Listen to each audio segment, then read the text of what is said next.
Evansville, the following contest at WWA To The Extreme is a ladder match for the WWA Tag Team Championship. Dakota, France, trying to take out Ray Waddell. Ooh!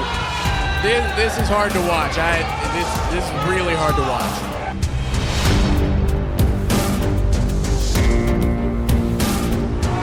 He's hurt. He's hurt. Can he make it? Can he make it? This is the closest anyone's come. Chair right to that No! leg. I told you. He's got that leg to worry about. Dakota France, the Duke with the steel chair. Look at this. Dakota France waltzing up top. And he's got the WWA Tag Team Championships.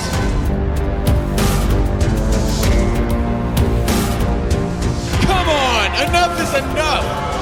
Ray Waddell is trying his best to get, Dakota France still working on that leg of superstar Ray Waddell. We need help out there. Come on, you've proved your point. Dakota France is as despicable as they come. I can't believe this.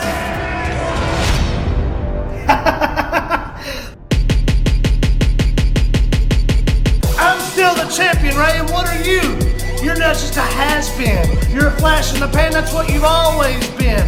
But now you can call yourself something else. You can call yourself a quitter. Because you quit on them and you quit on yourself. Begging and pleading, oh, I'm hurt. Oh, God, I quit. Oh, because all you are, Ray, is a one-trick pony. And you're a one-trick pony with one bad leg. It's not about tag team championships. It's about more than that. It's about pride. It's about a brotherhood. A brotherhood you ended and you spit on when you wrapped that steel chair around my head at Wrestle Roulette. A brotherhood you buried tonight when you took that chair and you beat my knee into oblivion. I'm gonna give you something to quit about because I am challenging you at Danger at the Door to an I Quit match once and for all. And look at me, Ray. Woo! Look at me. You see, I am just fine. I'm in the best shape of my life, and I've got all the bells and whistles too. You challenge me to an I Quit match. You challenge me to an I Quit match. The only thing I ever quit was dead-end jobs and carrying your ass in the system. You needed me. I didn't need you, and I'll prove it. Right now, I was carried from the ring. I'm gonna get carried to my car tonight, and if I was betting man, I could bet anything I got the next month, September 26th, I won't be 100%. My knee won't be healed. But I'm not gonna back down from you. I'm not gonna quit. I'm gonna show up and I'm gonna fight.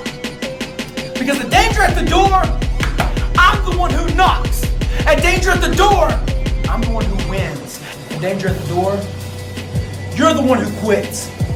We're not gonna be duking it out, Ray, because it's gonna be a stroll in the park. And once and for all, I'm gonna demote the boss.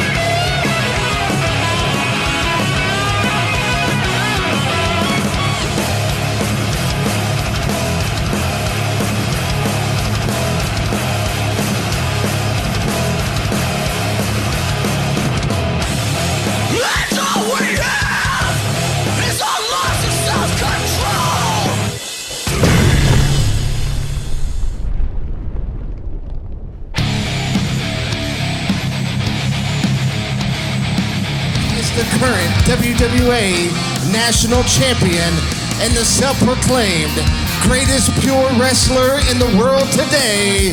This is the Cavalier Profiteer, Alexander Knight. Ladies and gentlemen, welcome to another episode of WWA Hysteria. I'm Drake Jackson, and let me tell you, we've got a packed night for you tonight. We're starting off with a champion versus champion non-title match. Alexander Knight with his new protege, Tank Hawkins, taking on the WWA Champion Josiah. Also tonight, we've got Jake Bravado versus Matt Diesel. We've got Jordan Whittaker versus Nick Depp. We have an I Quit match between superstar Waddell and Dakota France in our main event. And speaking of which, I'm joined in the commentary booth by superstar Waddell. Making his way to the ring, being accompanied by the Queen, weighing in at 177 pounds. He is the current WWA Champion, Evansville. Bow down to the devil himself, Josiah! Ray, how you doing? I can hear the knocking and there's danger at the door. Tonight I go into one of the biggest matches of my career, and I quit match against my former best friend, Dakota France. And I can guarantee you, like the shirt says, Ray won't quit. But right now the task at hand is champion versus champion. While the championships are not on the line, these are two of the best wrestlers in this company's history, and the bragging rights are up for grabs. Who is the most dominant champion? We find out tonight. That's right, and it tells you a lot that we're opening the show with this. What a stacked night to come. As you mentioned earlier, I Quit match between you and Dakota France, hopefully getting a little bit of closure between you two. We saw a highlight video up top at the beginning of this match. I'm hyped for that one. I'm not sure who made that video, but it was some great work. I'm hyped for it too. But at the end of the night, this will end one way or another, and I can almost guarantee you that it'll end with Dakota France screaming that he quits once and for all. Both men holding up the titles to start the show.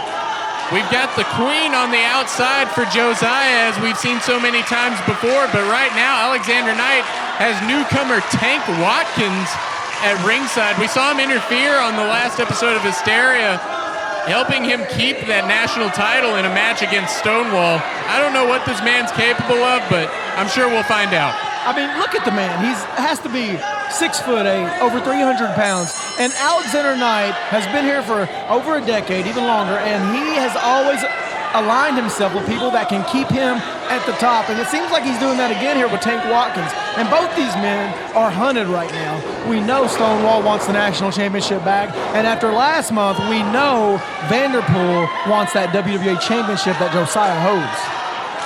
It's true. Last episode of Hysteria ended Josiah after a brutal barbed wire massacre match against Nick Depp, successfully defending the WWA title. One of Josiah's druids came back to the ring.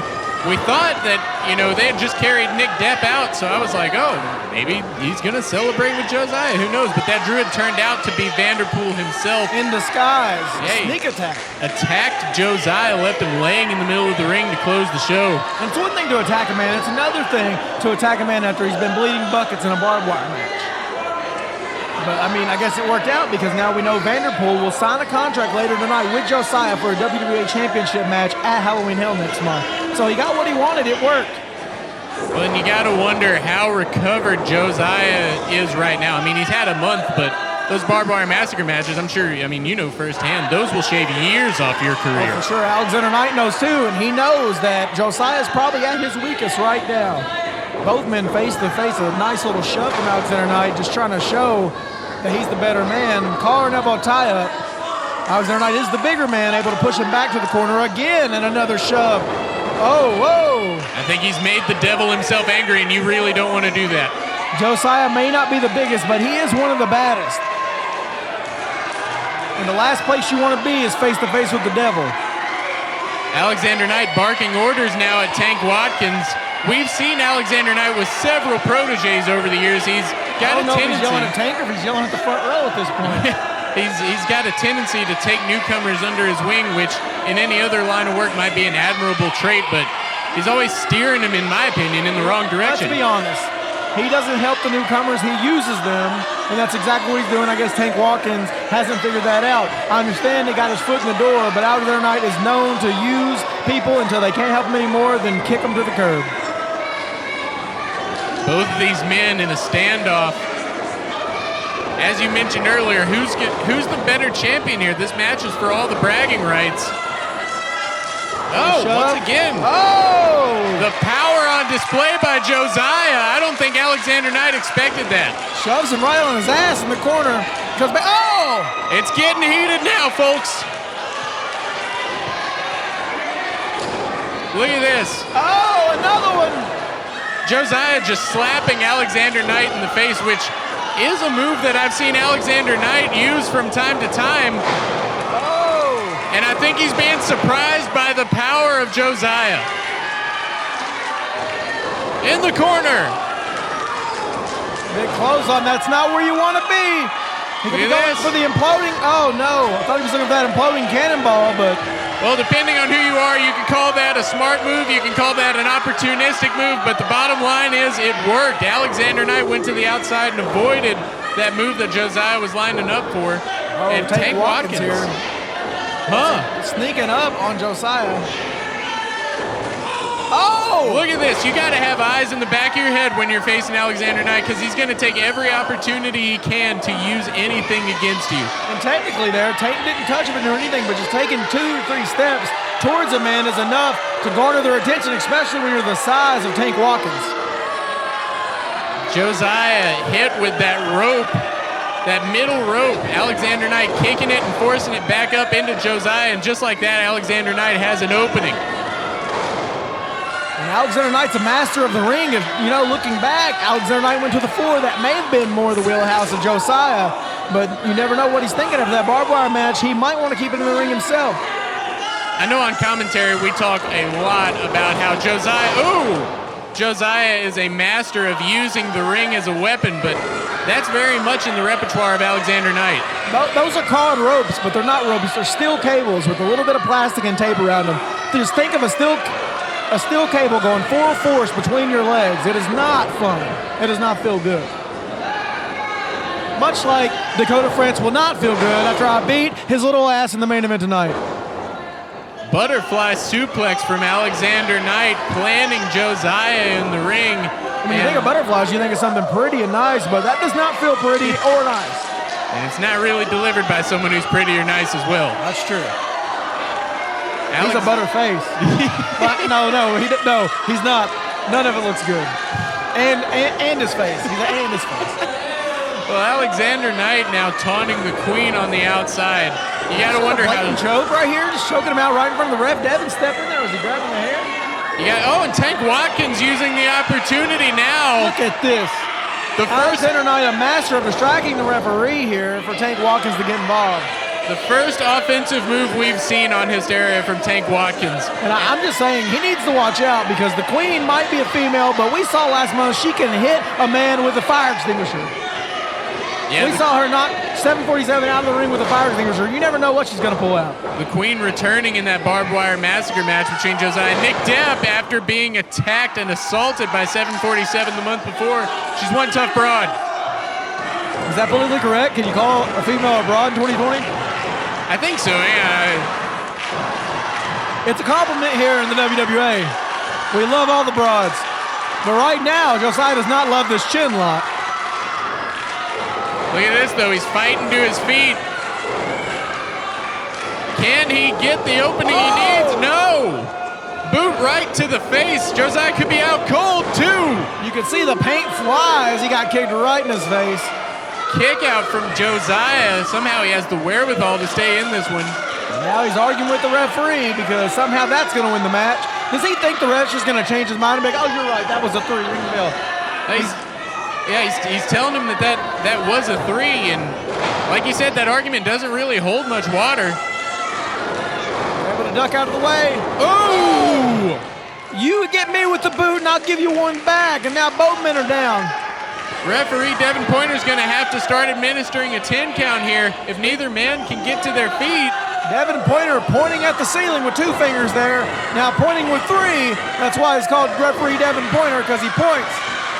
But the point of this match is to see who's the most dominant champion. If neither man get up, we will never know. Look at that. Devin can go past 3. That's a first. Up to 6 now. Someone's got to move.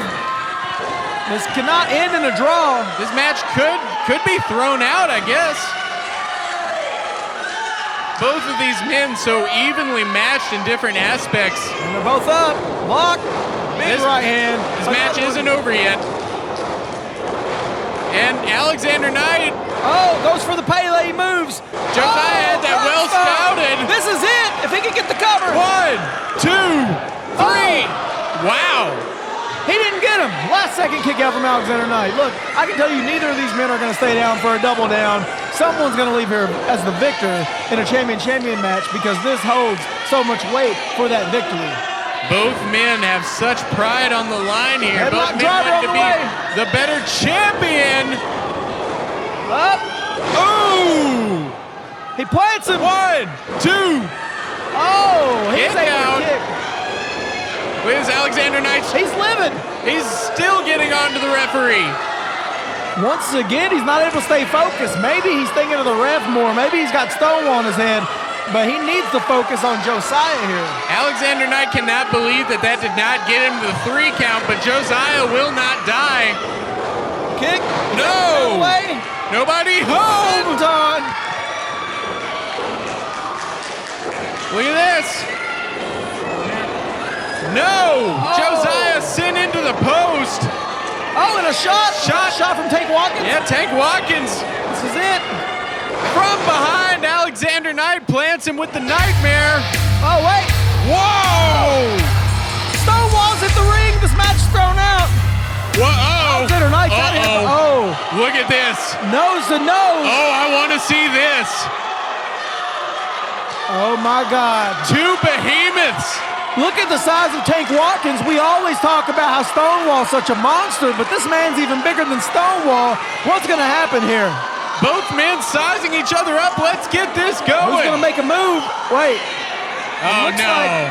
Oh, come on. Tank is not going to give the people what they want. And I don't think it's out of fear, but I think he wants to wait for his time on his terms. And now Knight and Watkins leave. Well, either way, Stonewall's ready for a fight, and he will go one-on-one tonight with superior Tony Evans. Also, as we mentioned earlier, superstar Ray Waddell versus Dakota France in an I Quit match in the main event.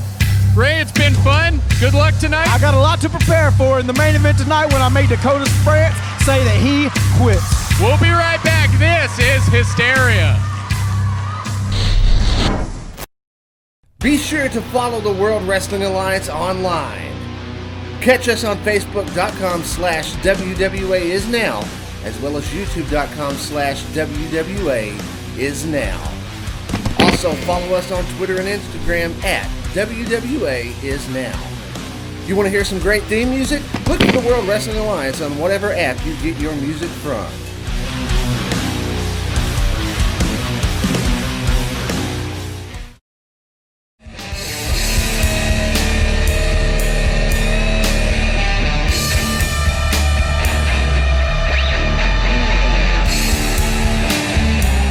Ladies and gentlemen, please welcome to ringside, representing the Royal Three, he is the Duke, Dakota France. We're back on WWA Hysteria. Drake Jackson in the booth tonight. Dakota France is on his way to the ring, and I don't really understand why we're scheduled right now to see Vanderpool go one-on-one with Jeremy Gray coming out of that ladder match last month on Hysteria. Vanderpool, of course, assaulting Josiah, but I guess we're going to hear from Dakota France ahead of tonight's big I Quit match against Ray Waddell.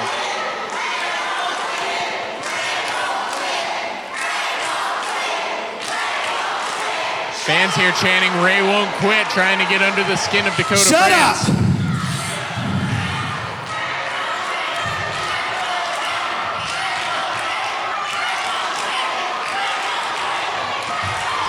You all know it, I know it, Ray is gonna quit.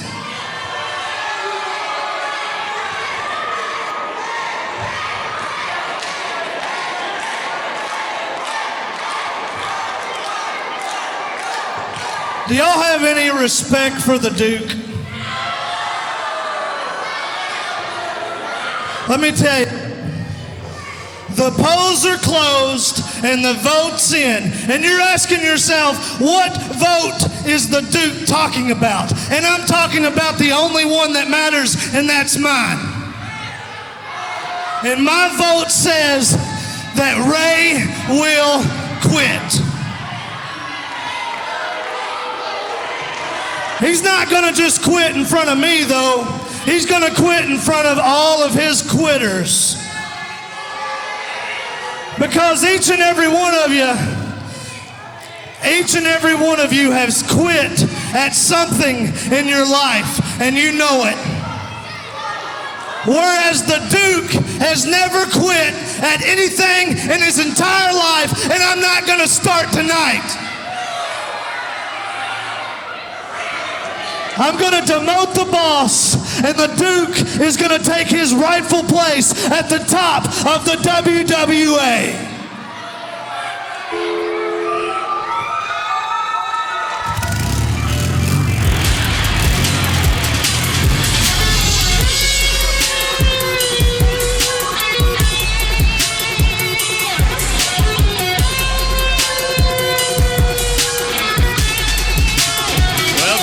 Gray on his way to the ring. I'm sure he wants to talk to his former partner about Ray Waddell and probably get this match with Vanderpool underway.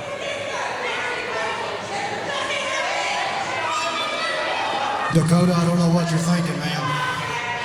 If you think Ray Waddell's gonna quit, you're crazy. Dude, he is livid. He's coming for you, man. Yeah, let me tell you something. This match you're having with him tonight, I've been here, done it. You don't want it, I'm telling you. I've known you for a long time, man. If you do not end up in a hospital, it's gonna be bad, man.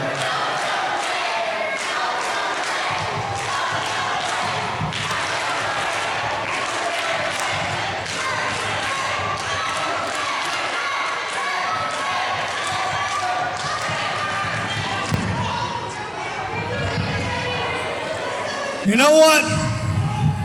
Who in the hell do you think you are coming out here and talking to the Duke the way that you're talking to me?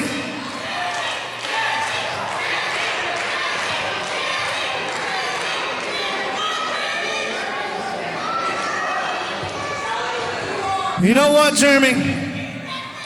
Maybe you're right. Maybe this has went too far. Maybe this match doesn't need to happen. Maybe I don't need to be in the Royal 3. Maybe all I need to do is this.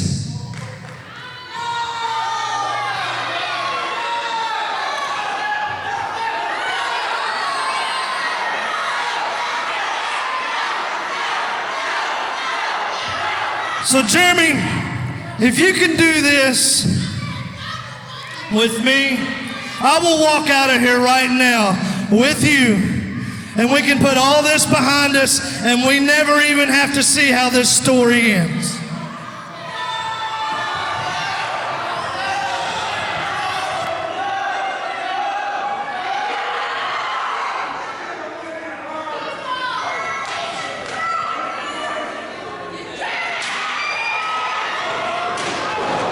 Oh no!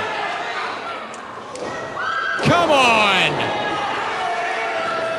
Is this a sign of what is to come later tonight? Dakota France assaulting Jeremy Gray with a steel chair. Come on, guys! Hey, here comes superstar Ray Waddell. Come on, don't wait for the main event. Let's get it on. Let's go. Jeremy Gray has been assaulted by Dakota France using that same steel chair. Oh no. Well, we're scheduled for Vanderpool versus Jeremy Gray right now, but surely they can't do the match now. I mean, Jeremy Gray's injured. Jeremy Gray was just assaulted with a steel chair.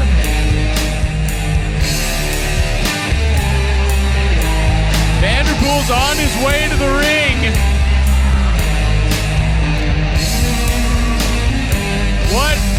What a shame, there's no way. Ray Waddell talking to Jeremy Gray over in the corner. I'm not so sure this match should happen. Referee checking on him. Well, Vanderpool looks ready to go, I'm sure of it. But thanks to Dakota France, Jeremy Gray's going into this one at a disadvantage.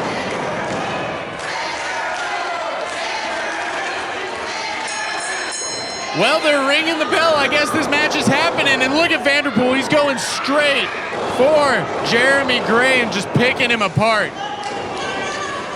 Jeremy has sent Ray Waddell to the back and said, I've got this. But it might be too much for Jeremy as Vanderpool works over his legs.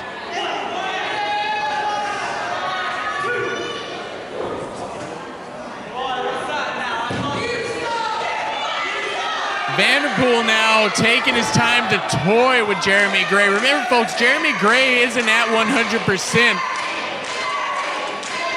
Jeremy Gray has been assaulted by Dakota France, and now he has to wrestle a match against Vanderpool. You know what? I've had it with the three. I've had it with the three. I've had it with Vanderpool. He sneak attacked. I don't know what the past tense is. Josiah after the barbed wire massacre match. And now he's picking apart the bones of Jeremy Gray, but Jeremy Gray might still be in this, folks.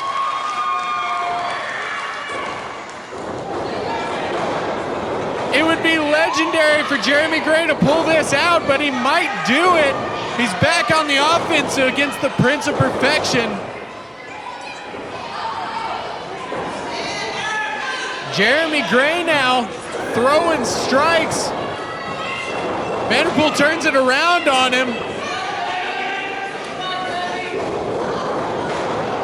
Uh-oh.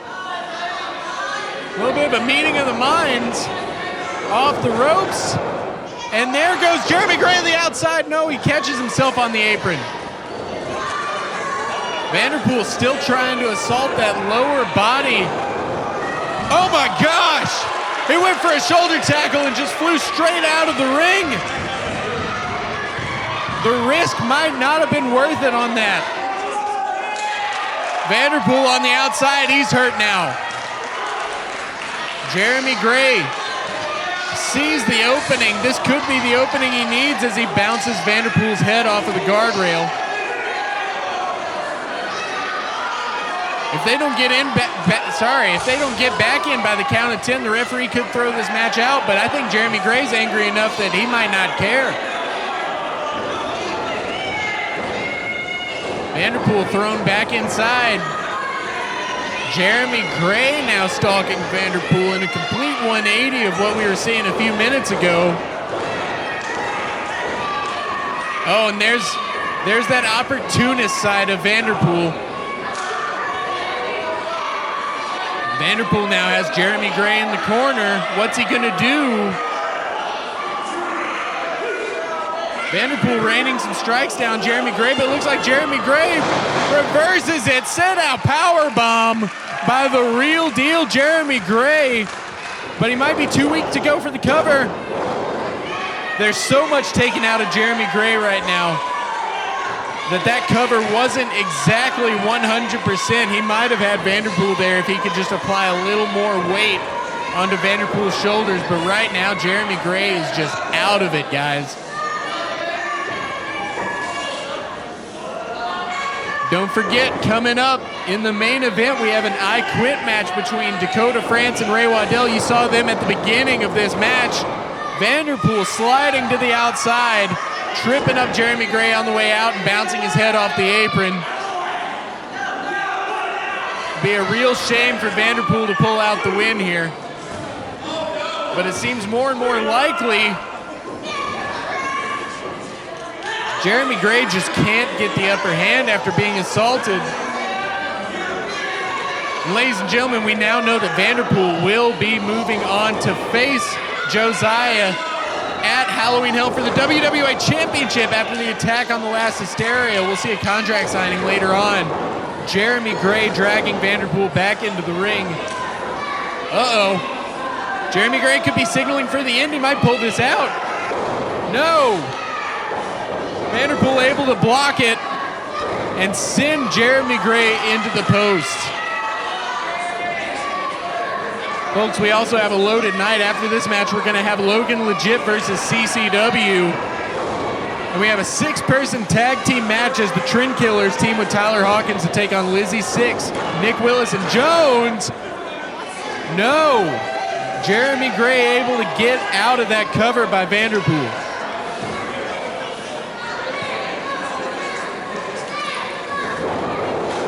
You know, for how this match started, Jeremy Gray is stuck in this thing for longer than I expected. Once again, oh, pile driver by Jeremy Gray. Vanderpool dropped right on his head. 1, 2, kick out at the last second by the Prince of the Royal Three. Vanderpool able to, I'm not sure how he was able to get out of that. I'm not sure how he wasn't knocked out after that pile driver. Jeremy looking to put this one away once again. He's got Vanderpool in the corner. Setting him up. What could he be going for here? Could be going for a big move off the top rope. Vanderpool trying to fight out of it desperately. He knows that if Jeremy Gray hits this move, it could be over. Ooh. Jeremy Gray cuts off Vanderpool. Could be looking at the Death Valley driver. No. He's got him set up. Pedigree by Vanderpool. 1, 2. Foot on the ropes by Jeremy Gray. There's that veteran ring awareness from the Real Deal. That would have been it if it wasn't near those ropes, and Vanderpool realizes that. He's frustrated. Vanderpool's going to the outside. I don't know what he's going for. This is not a no disqualification match. I don't know what he's looking for, but he's giving Jeremy Gray time to recover. Oh, he's got his steel chair. This is what, oh, good. Ben, the referee, stepping in and taking that chair away. That's what gave Jeremy Gray the opening in the beginning. Wait a second, look behind him. Vanderpool still able to use an object to get the upper hand. 2, 3. It's too much for Jeremy Gray. Your winner of this contest, the Prince of Perfection, Vanderpool. Valiant effort from the Real Deal, Jeremy Gray, but the underhandedness of Vanderpool and Dakota France at the beginning of this match caught up with him. Very sad to see. Of course, the man that's standing is going to be facing Josiah for the WWA Championship at Halloween Hell on the next episode of Hysteria. We're going to see a contract signing between him and Josiah later on tonight. Also, an I Quit match between superstar Waddell and Dakota France. This is Hysteria.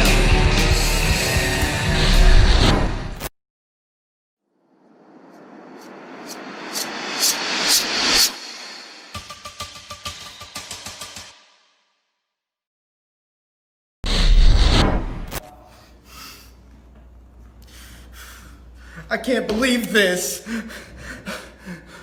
Look at me. I battled Josiah and I took him to the limit. If he would have just fought me in a straight wrestling match, I'd be the WWA champion now. I deserve a rematch. I deserve one. I should be the champion. Am I hearing you right? Really? You deserve? Sit down. Don't get ahead of yourself. Sit down! Am I hearing you right, Nick? You deserve a rematch? Okay. Well, how about this? How about you earn it? Instead of taking the underhanded way and, beating up Josiah's wife, pissing him off enough to where he'll give you a match, why don't you step into the ring with somebody of your own caliber? You tore it up there tonight. You tore it up with Josiah, but you cut it short and you lost. You got to accept that. That's on you. So how about this? How about this? Pick up your bootstraps and get your ass to the ring and earn what you want. You're right. You're right. All right. Thank you. Yeah.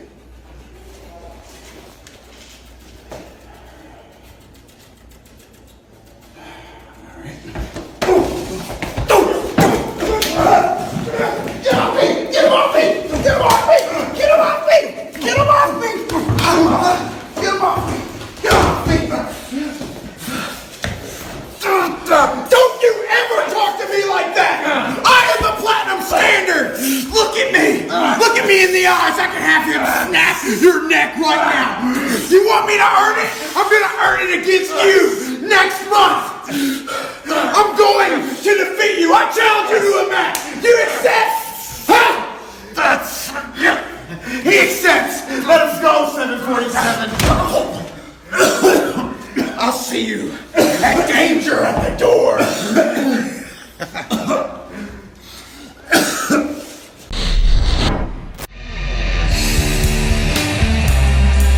Making his way to the ring, weighing in tonight at 265 pounds.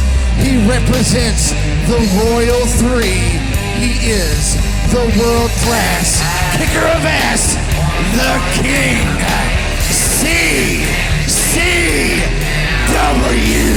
Ladies and gentlemen, we're back on Hysteria. We got a hell of a matchup for you. CCW entering the ring right now.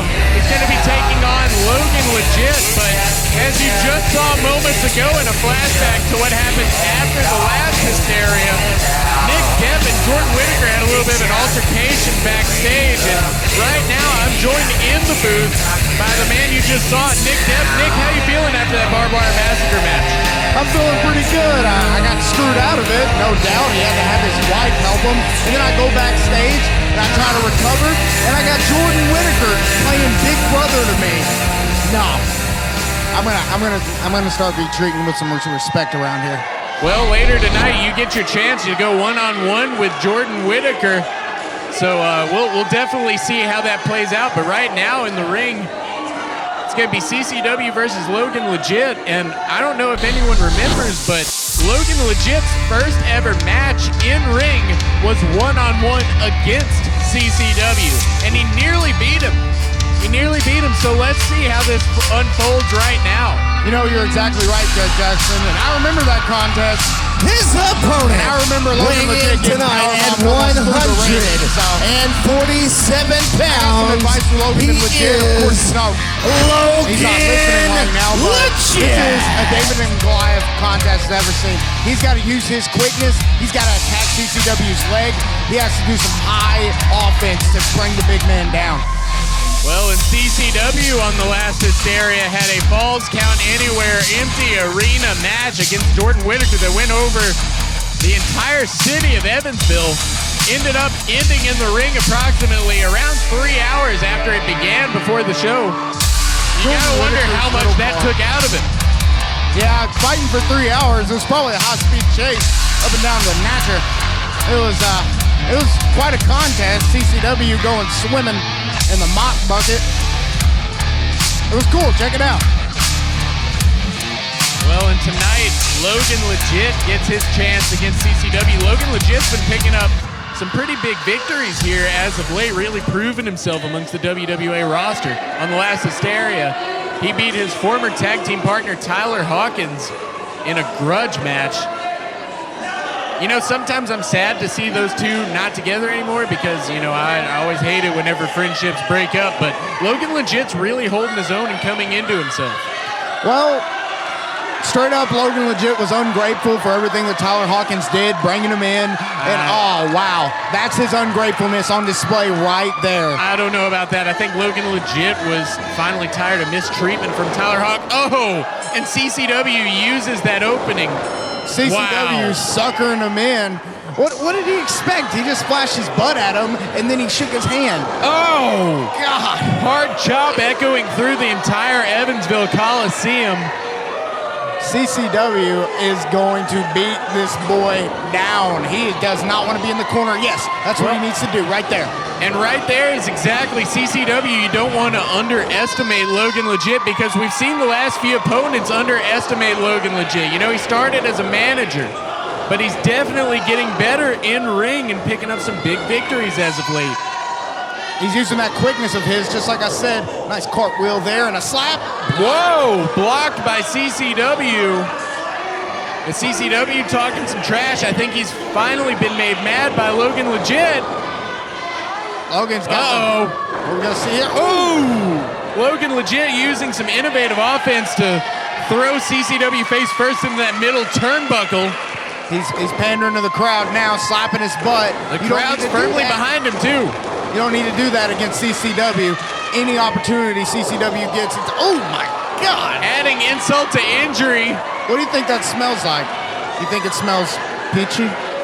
I don't even want to guess. Okay. I think it'd be peachy. He's got peaches. Maybe they're scratch and sniff. I don't know. He does have peaches all over his tights, and CCW, I don't think he went straight to the outside. He's 100% insulted, and I think he's having to, change his game plan up a little. He needs to get in there. He needs to corner Logan Legit, and he needs to do those classic chops, those classic throws. He needs to beat that boy. Giving Logan Legit an opportunity to do it. Whoa! Wait a sec. Look at that power. Oh! Power bomb on the hardest part of the ring, the apron. The last time these two faced off, we saw Logan Legit successfully hit that move to the outside, and CCW had it well scouted this time. You can tell CCW has been on the YouTube channel. Been on the YouTube channel, nothing. He lived it. Yeah, he did live it. But if anybody wants a refresher, go to youtube.com/WWAISNOW, and you can relive it too. Oh, thanks for the plug. Hey, no problem. CCW now, I think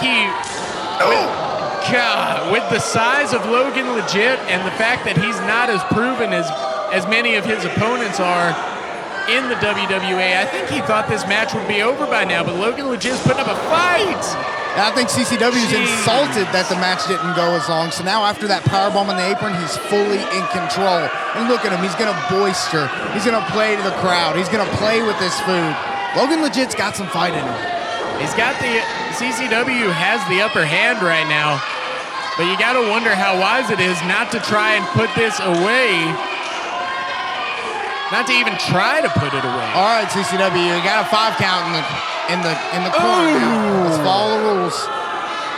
Hard chop. Did you see Logan Legit just absolutely collapse from the pain? I don't blame him. Many of those. Ooh. You got to think, when you get chopped and when you get constantly slammed on your torso area, most of your organs are in your chest. And he's a small guy, and that's a lot of impact. I'm worried about him, honestly. Oh, look at that. Logan Legit tried to fight back, but it's just too much right now. CCW is beating down Logan Legit in the middle of the ring. You can see the blisters starting to form on Logan Legit's chest from all those chops. But he keeps fighting. Spine buster by CCW. 1, 2. Kick out. Barely getting that shoulder up. Sorry, kick out by Logan Legit. Barely getting that shoulder up. Logan Legit is in trouble. He needs a second win. Look at this. Sinking that headlock deep. I think he's going to try to choke the life out of Logan Legit since that pinfall didn't work. Yeah, there's not much left, so all he's got to do is press down on that headlock and he'll go straight out. Thanks for coming, Logan. The difference between a headlock and a choke is such a thin line that who knows what he's going to get away with here. He's going to pop his head like a pimple. Logan Legit is back up. Look at that. Oh, and back down, CCW. That's what happens when you got little frilly braids in your hair. This is a contest, not a beauty contest. And CCW taking advantage of that, taking those braids and worming them down. Taking advantage. He has his hair all styled up, and so he deserves to be thrown by those down on the mat. Come on. Completely legitimate. Oh. More fists just raining down from CCW. This is getting hard to watch. CCW, again! There's nothing pretty about his offense. He's going to kick your ass. That's what his name says. The world-class kicker of ass. Woo! His chest is blood red. This boy is getting beat down. You can hear Logan yelling from the pain. CCW. Power slam. God. 1, 2. There's the problem. CCW is still underestimating Logan Legit. Logan Legit has so much fight left in him. CCW didn't put all his weight into that cover. Sure, he put his hands down, but he didn't have any leverage. If he would have just hooked the leg, he would have ended it right there. I don't think he realized what he should have been doing there, but I think he's realized now. You're gonna get a power bomb here. No, Logan. Logan's out. Ooh. Swift kick to CCW. Very educated feet of Logan Legit. Logan Legit is fired up. He's going up the top rope. How wise is this from Logan Legit? I guess we'll see. It's high risk. CCW able to cut him off. Logan Legit can't keep taking damage like this. I don't see how he's even still in this fight. CCW trying to meet him up top. CCW probably going for a superplex on the very top rope. Oh, no. Oh, my God. He's got him hooked. Oh, my gosh. God. Yeah, I think we're going to need another ring after that. That was incredible. What height? You notice CCW when he did the superplex, he steps up onto the top rope, adding that height. You know, when Logan Legit's up there upside down, it's got to be at least 10 feet. 1, 2, and Logan Legit kicks out. I don't believe it. Kidding me. After that superplex, Logan Legit still's got a lot of heart. I have to admit it, but I don't think his heart can keep up with his body at this point. He is done. Down for the count. Powerbomb him, Chris. Come on. Again, you know, CCW has to be at least 6 feet tall. He's a 6'3" around there. Those ropes are probably about, that top turnbuckle's probably about 5.5 feet up.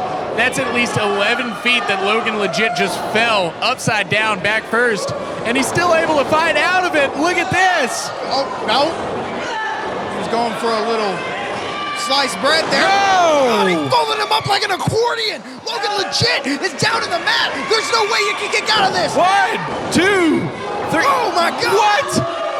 Logan Legit just keeps fighting. The heart on this young man is incredible. I am impressed.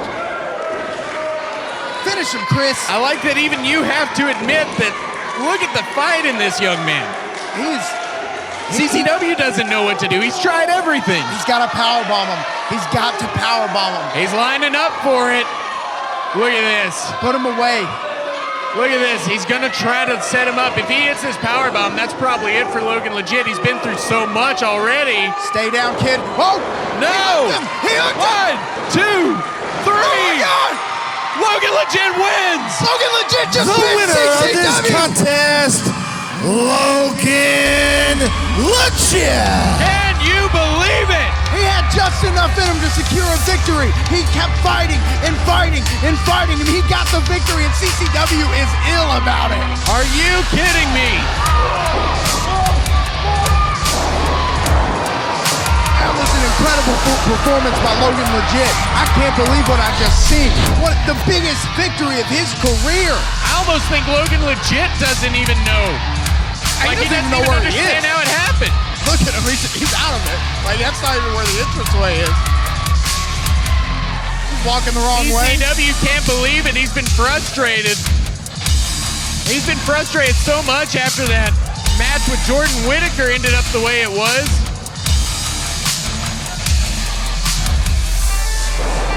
Well, ladies and gentlemen, I just can't believe my eyes from what I just saw.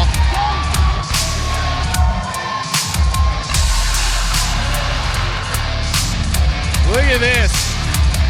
CCW taking that long walk around the ring, a loser's lap as I like to call it, looking in the face of all the people he let down. These fans are getting under the skin of CCW. I can't believe this. No matter how lowly your opponent is, you do not underestimate him. And I'll admit I had my doubts about Logan Legit, but I have to say Logan is 100% legit. After taking a beating like that, that was an incredible performance. Look at this, CCW's facing off with a fan. Oh, come on! We saw this last month. You can't just keep assaulting fans like this. Wait! He owns the Wait damn a place. second! Hey, someone Mickey get him out of there! Someone get him out of there! It's Mickey Midas! Is that Mickey? Oh my God! Mickey Midas is here! Get him out of here! He doesn't work here! Long-time viewers of Hysteria will remember him as one half of the Brotherhood. Get him Mickey out of Midas. here! Look He at doesn't him! work here! What's he doing? Dive to the outside! Get him out of here! Security, get him out of here! Mickey Midas has had enough of CCW bullying these fans! You gotta be kidding me! Get him! Wow! Get him out of here! Mickey He Midas doesn't was work in here. attendance tonight. He doesn't Look at work this, they're here. still going at it. He doesn't work here! CCW's trying to get out of there. Mickey Midas is looking for a fight. Somebody needs to get him. Terry, get him out of here! He don't work here! I mean, you do have a point, but the people don't work here that CCW's been assaulting either, and now Mickey Midas Get him is out. here. Where is security? Are you kidding me? Where's Chuck? Get him out out of here. You know what? We'll get this sorted out. Coming up next, a six-man tag team match, the Trendkillers and Tyler Hawkins teaming up against Nick Willis, Lizzy Sixx, and Jones in a six-man tag team. Terry, grab him and get him out of here. This makes me sick. This is Hysteria. Hey buddies, I'm Jake Edwards. I'm Drake Jackson. And I am the Wrestle Bucket, a literal bucket who is a pro wrestling fan like you. And together, we host Ruthless Passive Aggression. Ruthless Passive Aggression is a podcast where the three of us go through WWE's Ruthless Aggression era pay-per-view by pay-per-view. You can check us out on Spotify, Apple Podcasts, Stitcher, or wherever you get your podcasts from.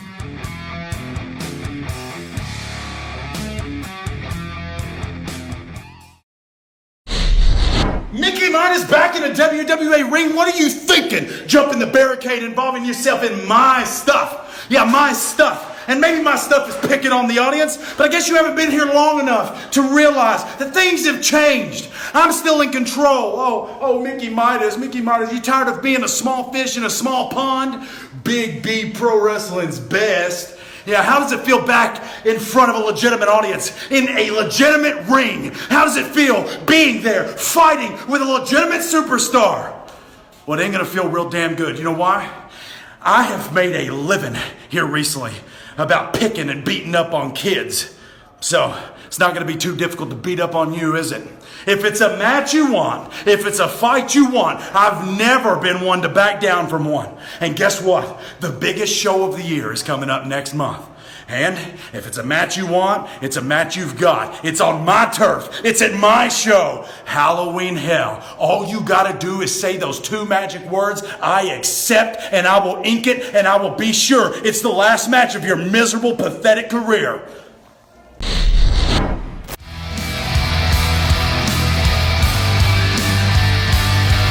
Making his way to the ring, weighing in at 185 pounds, he is the wrestling god, Tyler Hawkins. We're back on Hysteria. This is Drake Jackson in the commentary booth. I'm still up here joined by Nick Depp. He stuck around after the last match. Yeah, I stuck around after the last match. I've been really invested in this Trendkillers versus Lizzy Sixx and Nick Willis feud. We got some added factors here of Jones and Tyler Hawkins. Should be a good contest.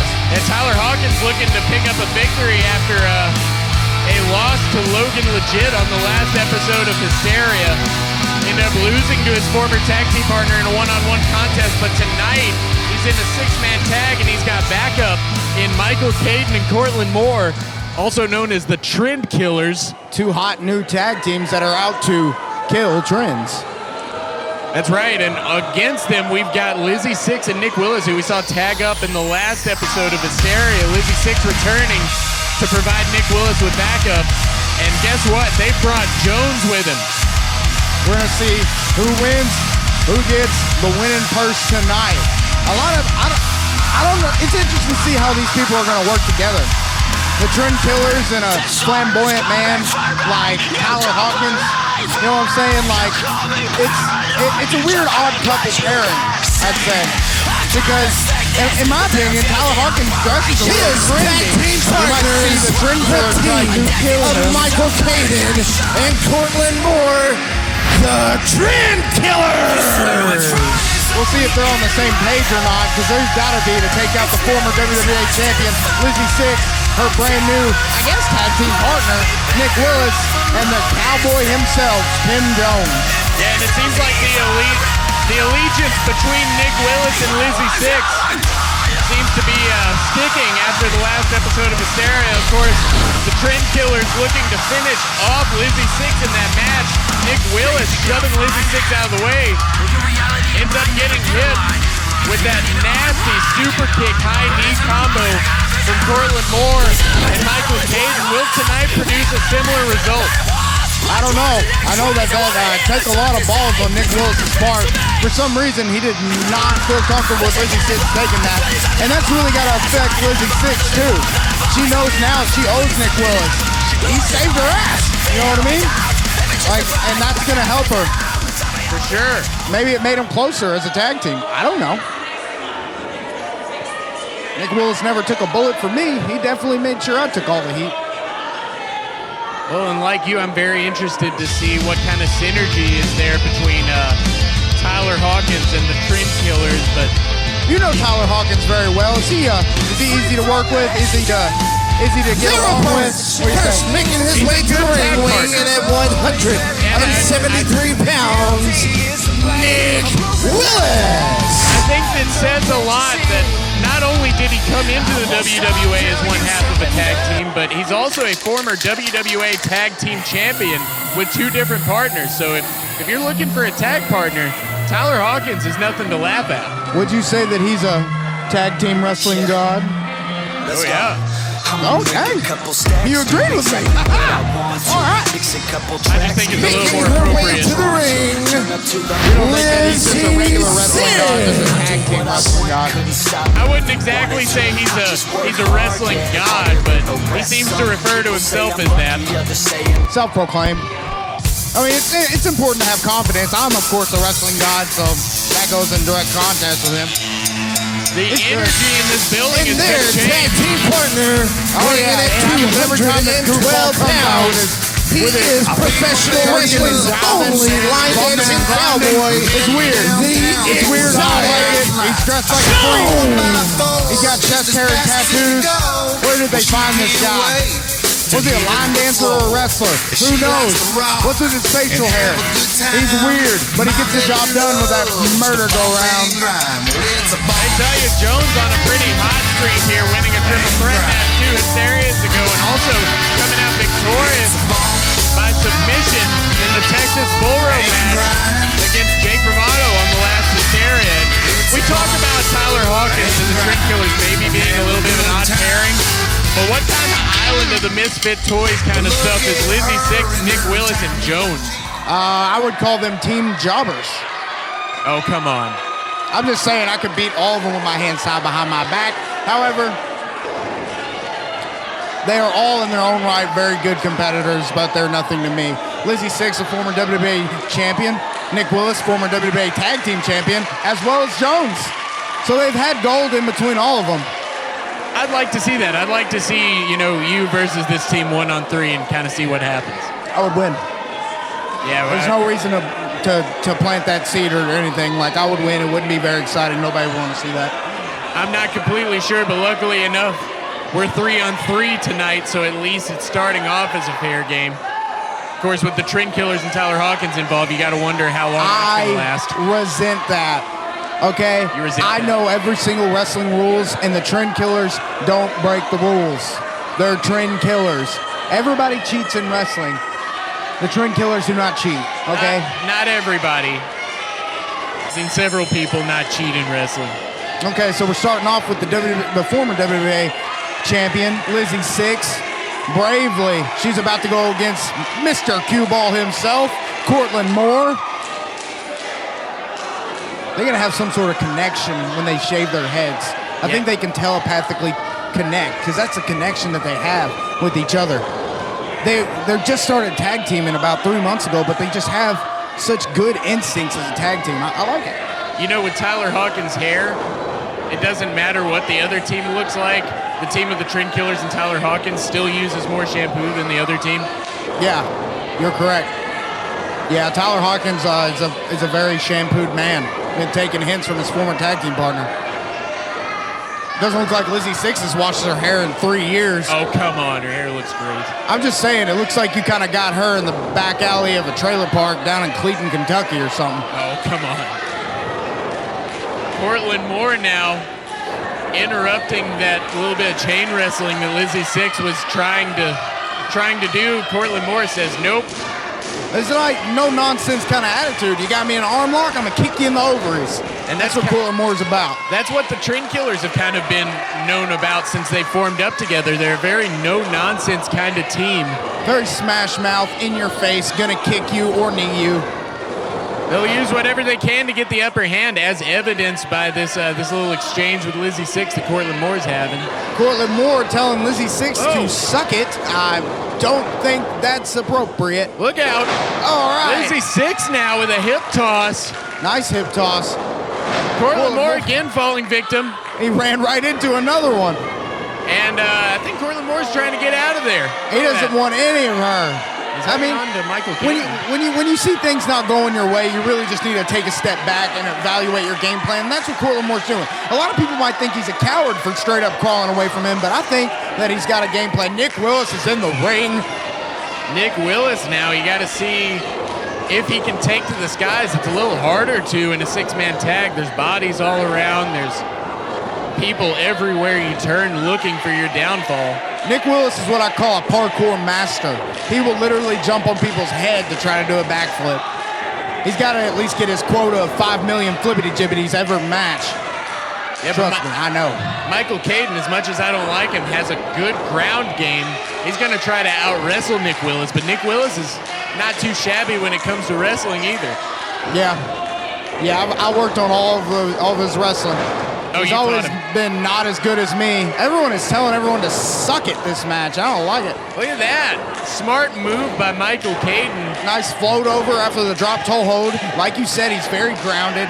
He gets down there. He runs that elbow right into Nick Willis's face. Nick Willis is desperately trying to get the upper hand here. Shoulder and Michael block. Caden just keeps planting him down. Look at this. Willis with a nice leapfrog calf kick. The aerial offense of Nick Willis taking shape here. That drop kick was beautiful. He did a backflip with it. That's what you don't want when you're facing Nick Willis. And I think Michael Caden realizes that as he backs into his corner and tags in Tyler Hawkins. Tyler Hawkins coming in. A wrestling god versus a wrestling jackass. Oh, come on. Speaking of jackass, here comes Mr. Bump and Grind himself. I'm really interested to see this matchup between these two, Jones and Tyler Hawkins. Wait a sec. Jones ain't here. He said, I ain't here to wrestle, boy. Yeah. I'm going to beat your ass. Strike right off the kitchen sink knee. Wow. The rope. Jones is throwing some strikes out there, too. Jones is here to get paid and win. A little bit more of a smash mouth style from Jones than we're used to seeing, and I think Tyler Hawkins has had enough of it, raking those eyes. Back to the headlock. Look at that wrestling god, apparently. That headlock is one of the most used moves in Tyler Hawkins' repertoire because he's so deadly with it. He can drain the life out of an opponent just like that.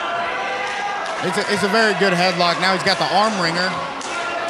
He's almost toying with Jones, letting Jones reach out to almost get the tag and then pulling him back in. I don't like it. That torque on that hammerlock was incredible. Jones is in an immeasurable amount of pain right now. Oh! Nice clothesline. 1, 2, kick out from Jones. That could have been it right there after that stiff clothesline. Jones doesn't know where he is. He's crawling to the wrong corner. That shows just how much that strike from Tyler Hawkins got out of him, but Tyler Hawkins wouldn't be in this position if it wasn't for that eye rake. German suplex by Tyler Hawkins. He might just be a wrestling god after that. Nice form. Wow. Knee strike. 1, 2, kick out. Tyler Hawkins is hitting some big moves. Jones started out pretty hot and heavy, but that's about. I think Jones is a little bit like UFC heavyweight champion at one point in time, Brock Lesnar. If you can just survive the storm, the initial rush, and that's what Tyler Hawkins done. He's got a game plan. He's got a slow burn, slow grinding game plan, and he's putting it to work right now. Tyler Hawkins getting out of that corner before the 5 count, but he's using every bit of that 5 count. Oh, and Jones knocks him off the apron. Nice punch. Michael Caden's in the ring. No! And Michael Caden to the outside. And Cortland Moore to the outside. Jones is too quick. He tags in Nick Willis. Nick's going up top. What's he doing? He's clapping. This isn't where you want Nick Willis to be, but it's such a good advantage, and they just left. That's one way to get out of that. They're not going to stand there while you clap, you dummy. Nick Willis a little too slow when he got on the top rope. He lacks killer instincts. He's worried about these dang people and clapping. God. Cortland Moore and Tyler Hawkins trying to come up with a new game plan on the outside. Nick Willis is furious because he can't get his flippity-jibbity quota in. He's fuming about it. Look at this. We might see a count out here on behalf of Tyler Hawkins and the Trendkillers. They know what they're doing. A wrestling god does not get counted out. You hear me? Tyler Hawkins, I think he's letting the fans get under his skin a little here. The fans are chanting chicken at their team. Tyler's got to get in here and face Nick Willis man to man. You know, a chicken's a very deadly animal. I've been to a couple cockfights, and well, never mind. I've heard about some, and from what I've heard, I've never been to a cockfight. Well, you're in for a fight tonight when you face Jordan Whittaker one-on-one later on. Yeah, one of them's a cock, and it's him. It'd be like a chicken versus a freaking grizzly bear. That's what it's going to be. I think it's going to be a hard-fought contest, but we'll just have to see about that. He tries to big brother me one more time, I'm going to slap him in the mouth.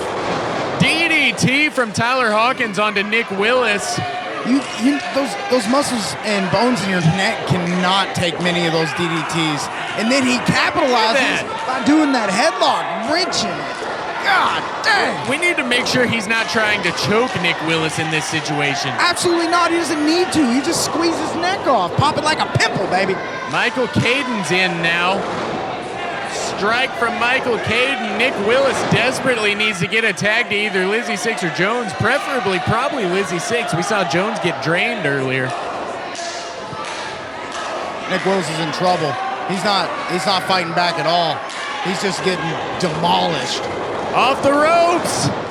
God. Cross body blocked by Michael Caden, too. When he hit that, Nick Willis didn't go straight to the mat. He flipped.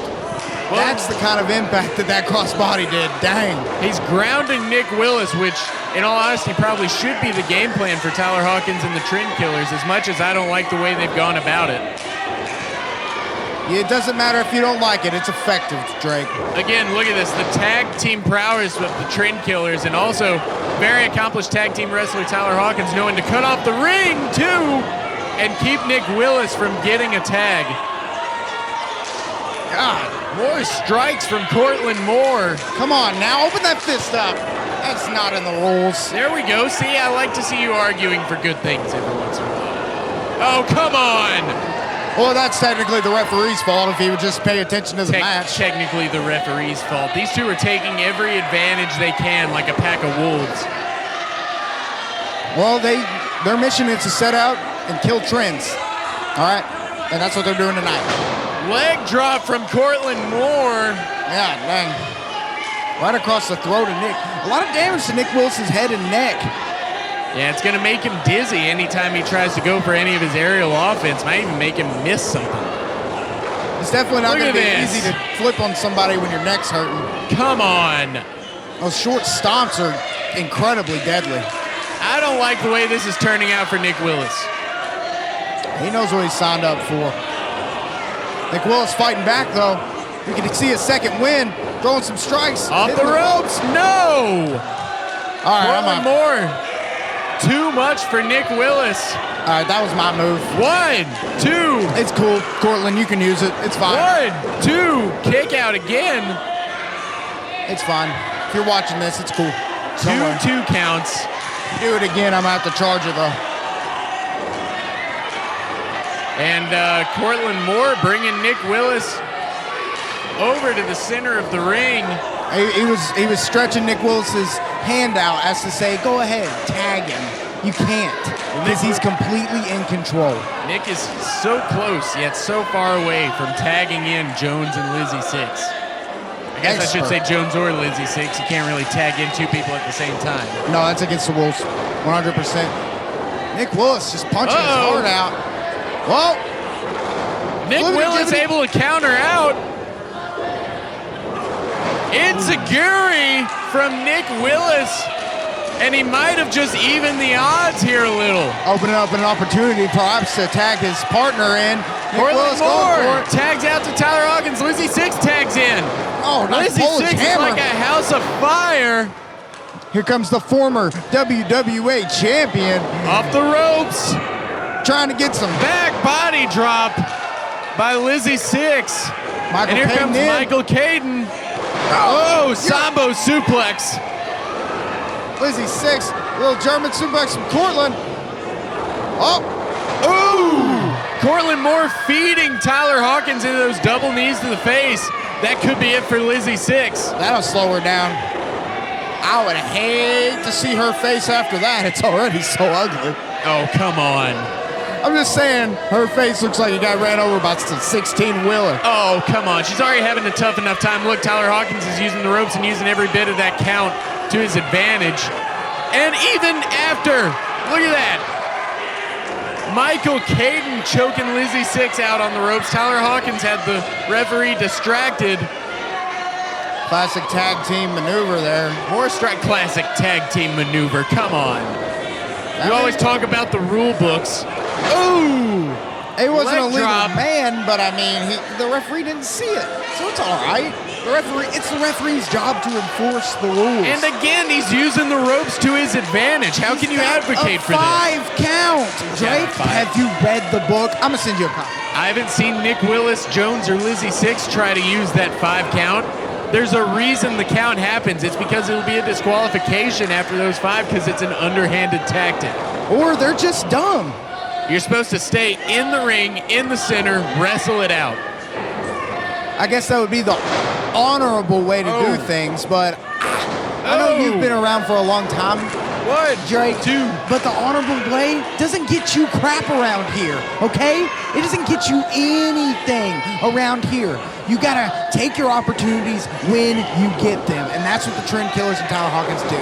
Well, and you know an awful lot about that, don't you? Assaulting the Queen to get a WWA Championship match. But well, I'm sorry. After working here for 9 years and not getting diddly squat, I think I should have to have a championship match. I deserve one, so I had to do what I had to do. And I don't appreciate you judging me for it, all right? It was a dark day. You know, nonetheless, Tyler Hawkins is still in there using every bit of his advantage that he can to work on Lizzy Sixx right now. Oh! I mean, you hard got right arm. You got people just asking for championship matches and getting them. You got people coming out of the crowd and then being welcomed back to the back with open arms. This is bullcrap. I hate how this place is run. This isn't about you. I deserve another championship match. Well, one of these people might be in line for a championship match if they pick up the win here, but Cortland Moore now bringing Lizzy Sixx to her feet. Lock. He's got to put this away. Look at this. Lizzy Sixx needs to get that tag. Oh, double team combo by the Trendkillers, too. Only a 2 count. Lizzy Sixx needs to get that tag to either Jones or Nick Willis. I'd put Nick Willis right back in the middle of the ring after all that head and neck damage. Both of those men desperately trying to get in this match. I had some questions at the beginning on how well the Trendkillers and Tyler Hawkins would work together, and I gotta admit, they are like a well-oiled machine out there, baby. Lizzy Sixx trying to make some sort of comeback, gets shut right down with that knee. Yeah, again, Michael Caden just showing how hard those strikes can be against Lizzy Sixx, and in comes Cortland Moore. You see some more double team action, maybe a double suplex here. Oh. No, unable to get Lizzy Sixx up. Oh, wait, now they are. Oh, double neck breaker. Lizzy Sixx able to turn that one around. This could be the opening that she needs. Reverse it right into a neck breaker. She's got to get a tag. Jones is fired up. She's got to get a tag to Jones or Nick Willis. And Cortland Moore makes the tag to Tyler Hawkins, and here comes Jones. Here comes Mr. Bump and Grind himself. He is fired up. And he's throwing strikes at Tyler Hawkins. No! Stunner onto Cortland Moore. No. Power slam onto Michael Caden. I love that snap power slam by Jones. Oh! Kicking him in the gut. Going low. Sit out, face buster. And now he's putting He's putting him in position for possibly a high-risk move from Nick Willis. Nick Willis wants it. Nick Willis has to get his shit in. Nick's going up top. 450 on to Tyler Hawkins. Beautiful. No, the Trendkillers are there to split it up. Michael Cade, now this thing is broken down. The referee needs to regain control of this. Everyone's brawling around the ring. Lizzy Sixx throws Cortland Moore out. Oh, Michael Jones Caden throws gets Michael stumped. Caden out. The referee needs to regain control. Well, the two legal men are Nick Willis and Tyler Hawkins. What are they doing? Tyler Hawkins going for that kill switch. Oh! Whoa! Murder go round from Jones. Nick Willis with the pin. Then blocking the way, and Nick that is Willis. It's over. The winners of this contest, the team of Nick Willis, Lizzy Sixx, and Jones. What a battle. Jones able to hit that merry-go-round on Tyler Hawkins. Nick Willis able to pick up the win for his team. Tyler Hawkins losing the match for his team with the Trendkillers. Well, Nick, I can't say it's been an honor, but it's been something. Well, you know the drill. Tell me my check. Well, ladies and gentlemen, later on we will see Nick Depp later on against Jordan Whittaker one-on-one. And also, we got an I Quit match, Ray Waddell versus Dakota France. Stick around, this is Hysteria. What's up, wrestling fans? This is former WCW wrestler Glacier, and make sure you stay tuned in to WWA Hysteria before blood runs cold on you.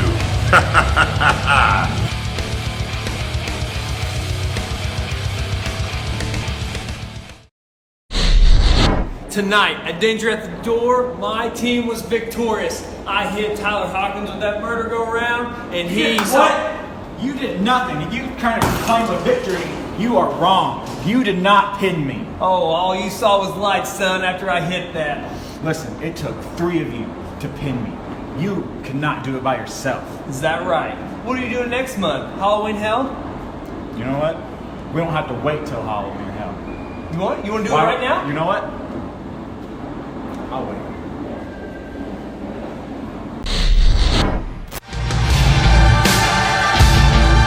Ladies and gentlemen, we're back on WWA Hysteria. Superior Entering Tony the Evans. ring now, weighing in at 200 pounds. He is the man who is bigger than your boyfriend, prettier than your girlfriend, Superior Tony Evans! Superior Tony Evans entering the ring right now. He's going to be facing Stonewall one-on-one in a little bit of a student versus teacher match, I would say. Tony Evans is responsible for bringing Stonewall to the WWA, and I'm joined in the booth now by CCW. How you doing? Well, you know what? It seems like every time I'm here, it's because I was screwed earlier in the night. So I don't even know why I come up here to talk to you anymore. That does seem like you kind of lost your cool earlier. How about Mickey Midas just being in the crowd, huh? Oh, yeah, what a coincidence. It's almost like he planned it.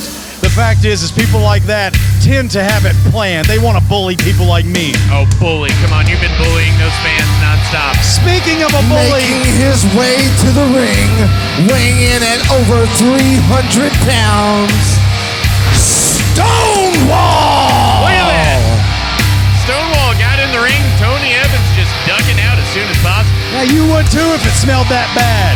I'm just telling you, Stonewall has made a career out of bullying people, and this match is probably going to be no different. Tony Evans has always played by the rules, and it really scares me to think what may happen here to Tony. I don't know about that. I think both of these men have a history of not really playing by the rules. That's just not true.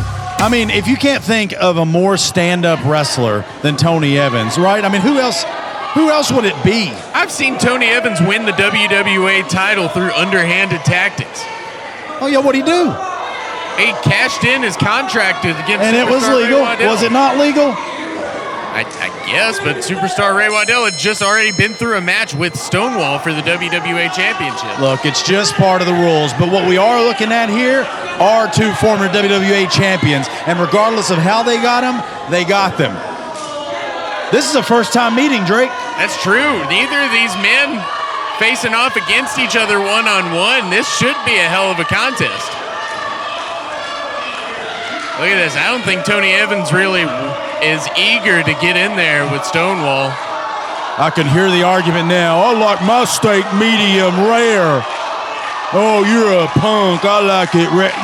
You can just imagine the meat-headed comments being exchanged right here between these two. Stonewall losing some, shedding some pounds here lately, getting leaner and meaner, still keeping that overall size. He looks more powerful than ever. He's leaner, he's meaner, he's Mr. Cleaner, the big bald idiot. I don't like either of these people. Well, I don't think Stonewall's going to like Tony Evans much more after that pie face. And here we go. Let's get it on. Look at that. Stonewall just caught Tony Evans. Oh, look at this. Tony Evans is trying to knock the big man off his feet, but it's just not working. Tony Evans built like a short bus. Oh! Whoa! God, speaking of a short bus, that was like getting plowed over by one. Stonewall just pounced Tony Evans right out of the ring. My God. Well, you know what? This match went outside very quick. Stonewall is involved right now in a big heated battle with Alexander Knight. That's true. He got cheated out of that national title on multiple occasions. I mean, Alexander Knight snuck that pin on him back at the reunion. Then we saw Tank Watkins interfere in Stonewall's national title shot on the last Hysteria. You're not presuming to tell me that Alexander Knight cheated? I think Alexander Knight's ducking him. He's using everything he can to get away from Stonewall because he knows he's a threat.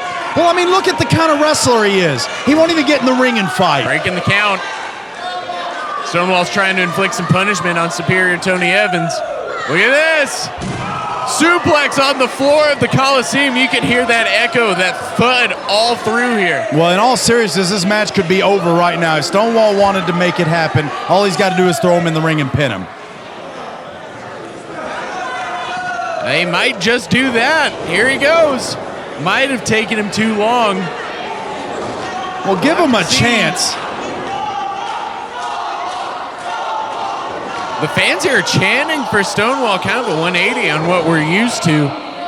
Stonewall seems a little more, I don't want to say honorable, but man, he's been pissed off with Alexander Knight, and this crowd hates Alexander Knight.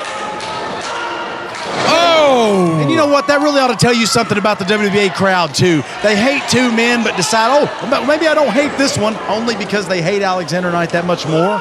That doesn't sound fair. I don't know. Alexander Knight's kind of been pretty bad for these fans in general, Stonewall going up top. He could be lining up for the splash. This could be over. No, nobody home. Tony Evans able to get out of there. Stonewall crash and burns. Look at this.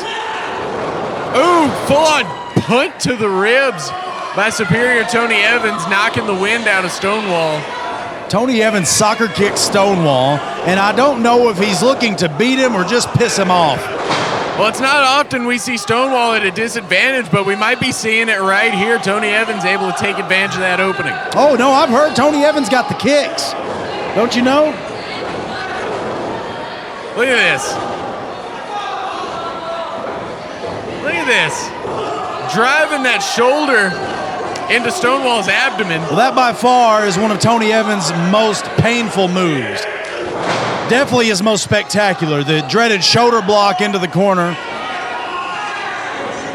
Best corner shoulder block in the WWA. Well, that's true.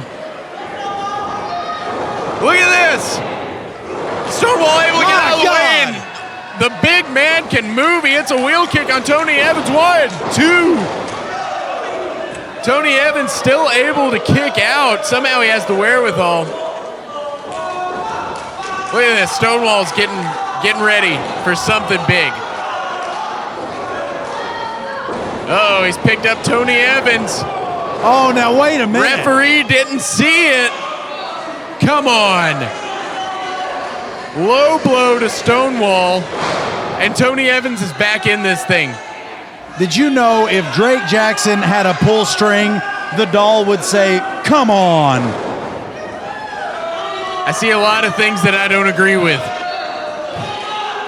It's a very dirty game, this pro wrestling. As the moral compass of the WWA, I've got to voice my opinion. You know, you and I have been involved in some wars. I don't know what kind of moral compass you think you are. I'm a changed man. I had a child. Tony Evans with a hard right hand across the face of Stonewall. Look at this. Out on the apron. Now, Tony's going to want to take it back in the ring because that wasn't where he was strongest last time we saw him out there. Stalking around Stonewall. The big man's on his feet. Power slam. Whoa, wait. Tony Evans able to turn that around into a pin. Wow. Neck breaker by Stonewall. One reversal after another. This is tit for tat. Who's going to be the quickest? Who's going to be the strongest? These two know each other so well. Once part of a group together. These men have been up and down the road. But they've never faced off against one another. Ooh! Can you imagine how that car smelled? Oh my gosh. Another power slam. This time, Stonewall able to snap it off. 1, 2. Kick out by superior Tony Evans.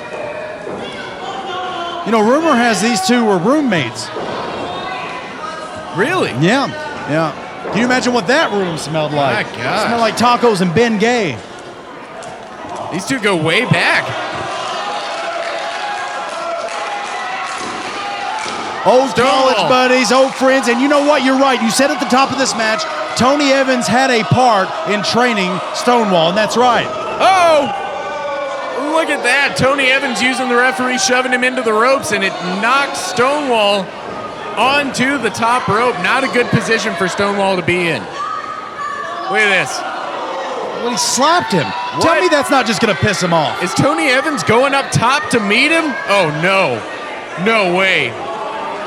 No way. Now, what is he doing? There's no way. Are you kidding me? Well, that's probably the smartest thing Stonewall can do is to fight his way out of that, because that's a career ender. Raining elbows down onto Tony Evans, able to keep him from, Now, Tony was able to wiggle out of that. Yeah, Tony Evans able to fight out of that move. Oh! Shotgun drop kick right to the side of Stonewall. Stonewall's out of it right now. Tony Evans is going to try to capitalize.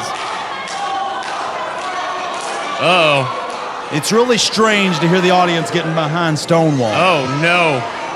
This is not a good position for either man to be in. Very precarious position on the top rope. Even worse for the rope itself. Oh, no. Uh-oh. He's losing him. Stonewall's able to slip out of this. They call that no man's land for a reason. Look at this. Tony Evans, both men fighting for control on that top rope. Oh my gosh! Tony Evans just dumped Stonewall onto his shoulders off the top rope. I don't know that Stonewall's ever been thrown from that height. Well, dumped is right. Chants here from the crowd letting them know what they think of this match. Well, you get the fan support. What do you expect when you throw a 260-pound man on his head? These men have got to get back up. This could be a double count out. No! Tony Evans, 1,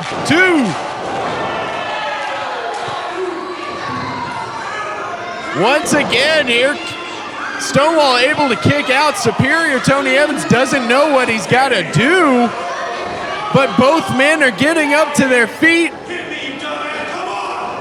Look at this. Tony Evans is taunting Stonewall, wanting him to, saying, hit me, come on. I don't know if that's smart with Stonewall. Look at this. Tony Evans going low. It's very smart. Very smart. How do you take a big man down? You take his base out from under him. You stomp his feet. You hurt his knees. No whatever way. you can do. Look at this strength from Tony Evans. Got a double underhook. That ain't happening. Oh, look at the strength from Stonewall.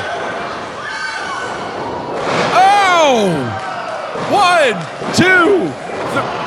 Are you kidding me? It looked like strength from Stonewall, but honestly, Tony has been lighter here in the last few weeks. We've seen a little bit of changing going on in the body makeup of these guys.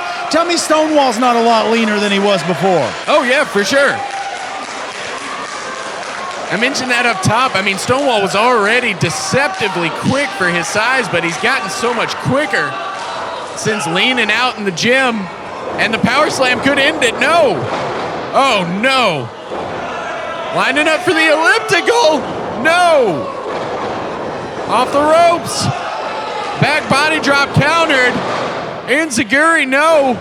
Once again. The elliptical, no. Cut off. Headbutts by Tony Evans. He's desperate. No. What raw power from superior Tony Evans, able to roll out of that into a German suplex, and once again, both of these men are down. Wow. Well, this match may have reached a stalemate because, like I said before, it's tit for tat. It doesn't seem like one man's up on the other. It's anyone's game at this point. No, Tony Evans with the cover, no. Stonewall able to kick out.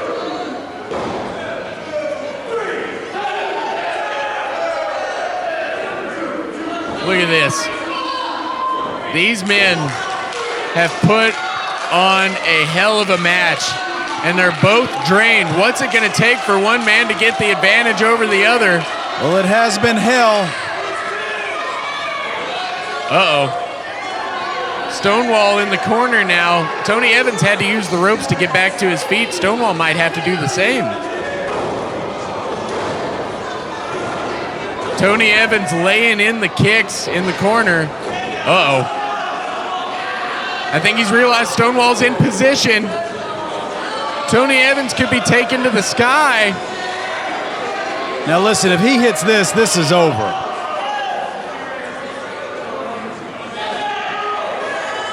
Pausing to talk a little smack to the fans. It's probably not the smartest thing he could do. Oh! My God. Stonewall able to get out of the way. Nobody's home. What an idiotic move. Look at this. Stonewall's going up top. The fans here. Oh, the Ultimate Warrior. Here he goes. Big splash. My God. That's it. 1, 2. Wait a sec. Who is that? That's Alexander Knight and Tank Watkins. Who? The big man we saw earlier face off with Stonewall. Come on. Why is that man dressed like a Cadillac? The referee is out. And look at this, Stonewall's putting up a fight. He's fighting him off. No. Tank Watkins inadvertently sends Alexander Knight out. Stonewall tosses out Tank Watkins. Wow. The referee's down. Uh-oh, this match is still going on. Package pile driver from Stonewall. This has got to be it. What a way to overcome. There's no referee. 1, 2, 3. There's a referee. 1. We got a new. Hey, who the hell is that? What is going on? Have you ever seen that referee? Who in the hell is that? We don't have a blonde referee. Our referees look like idiots. Did you hire him? Who is that? Oh, Tank Watkins now. Full Nelson slam from Tank Watkins. Put Stonewall down. What is going on? What is Alexander Knight doing out there? Who is that in the red shirt? That's no referee at all. That's a referee. Are you kidding me? Tony Evans is crawling to the pin. 2, 3. It's over. Somehow. Winner. What kind of jumbled up? Evans. Who is that? Did he just find a referee shirt backstage? It almost seems to me like Alexander Knight has recruited not only Tank Watkins, but this new guy. How deep did the seeds go?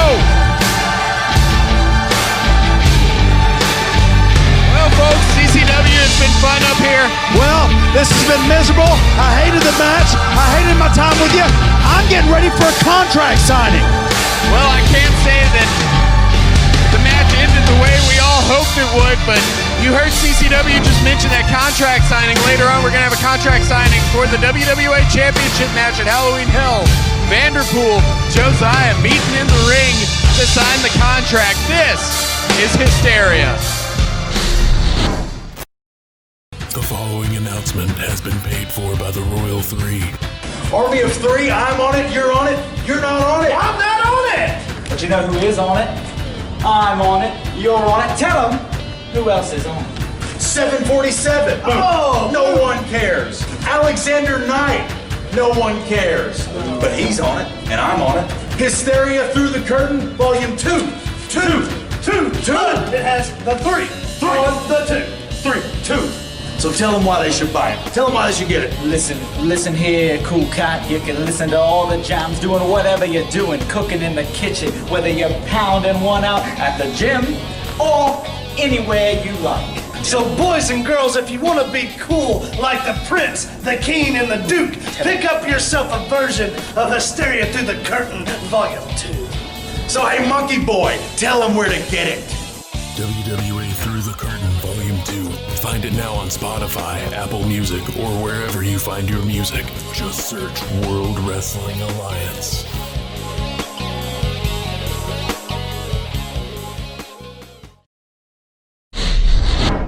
Chris Waddell, you want to bully people? Well, bully me. Bully a trained professional wrestler. You say I'm comfortable being a small fish in a small pond? No, you got that wrong. I'm a shark, and I'm out for blood. So, for your challenge at Halloween Hell, I got you 2 words. I accept.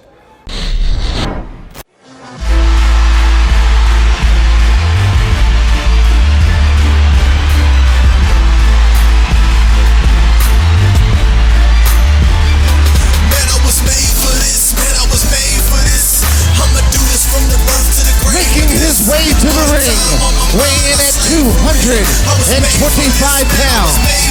Originally from Ann Arbor, Michigan, but now residing in Evansville, Indiana, the essence of excellence, Jake Bravado.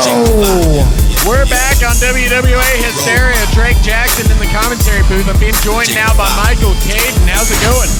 I just want you to know, Drake, Michael Caden, Cortland Moore, the Trendkillers, we did not lose tonight. Well, yeah, we did not lose tonight. You did lose. Let's not bring it up.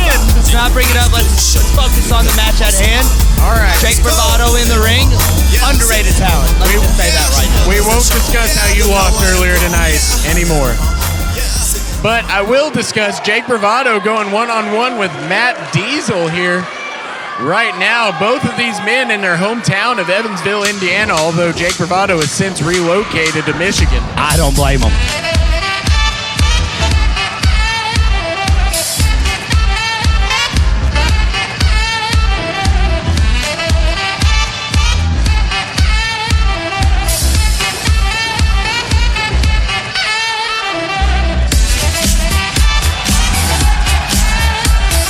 His opponent, weighing in at 183 pounds, from right here in Evansville, Indiana, Matt Diesel.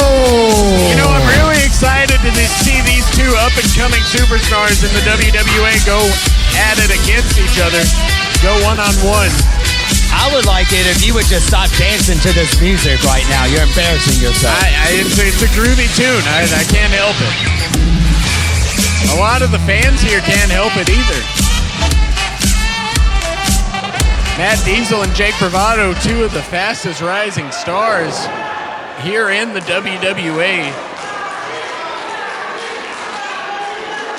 Referee, of course, Ben Richardson. Matt Diesel thinks he could just come in here and just jump to the top of the roster. I don't know. He's had a tough few months. You know, he debuted as part of a tag team. His tag team partner left. He was in He was supposed to be in War Games. He ended up getting taken out of War Games by being powerbombed through a table on the outside. He picked up a win against superior Tony Evans on the last Hysteria. That's pretty big. That was luck. That was all luck. But tonight he's got to worry about the raw power and striking of Jake Bravado. That is a strong man. Real man's man.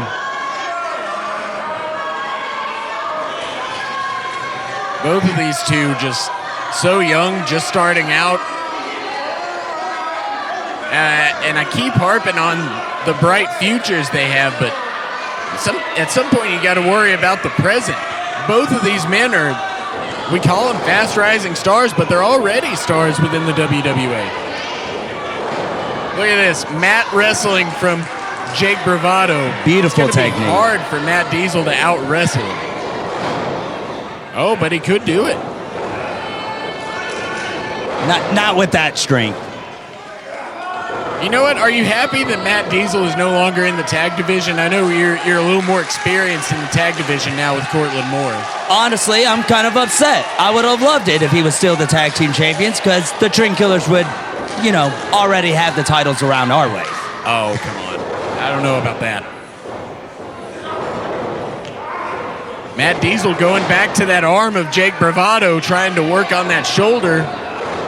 Around into a headlock. This is some pretty good wrestling offense we see from Matt Diesel. He's usually a little more of a flyer. But Jake is just too strong. Of course, Matt Diesel, like you said, former WWA Tag Team Champion, actually held both of the WWA Tag Team Championships at the same time, which ended up being his downfall when he couldn't find a tag partner. Jake Bravado yet to hold a championship title in the WWA, but you got to wonder if he can pick up the win here. If either man can pick up the win here, they might be considered for future title opportunities. Jake Bravado sent to the outside. Matt Diesel following him out. I mean, that wasn't an impressive hip toss. I'll give Matt Diesel that. Jake Bravado's frustrated out there. Cross body. My. Great move from Matt Diesel. And Jake Bravado now trying to get back in the ring. Maybe try to get away from Black Magic Matt Diesel. Look at this. Matt Diesel quieting the crowd down for a hard chop on Jake Bravado's chest. That hurt me. That's pretty bad. We've seen some hard chops tonight, and that is no exception. I'd like to remind you folks, later on tonight in the main event, we've got superstar Ray Waddell versus Dakota France in an I Quit match. The feud between these two wrestlers have gotten really personal. We've also got a WWA Championship contract signing between Vanderpool and Josiah, as well as Jordan Whittaker versus Nick Depp. Ooh, wow. Hard strike. Leg drop across the back of the head. 1, 2. Not enough to keep Jake down. Not enough to keep him down for the entire 3.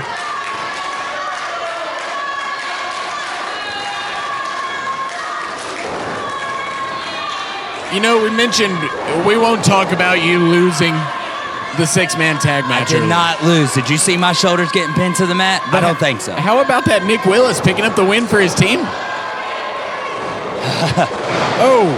Let's just focus on the match at hand. Yeah, I'm having as you got Matt Diesel up for the cover. Not enough. Yeah, I'm having too much fun trying to agitate you. I'm sorry.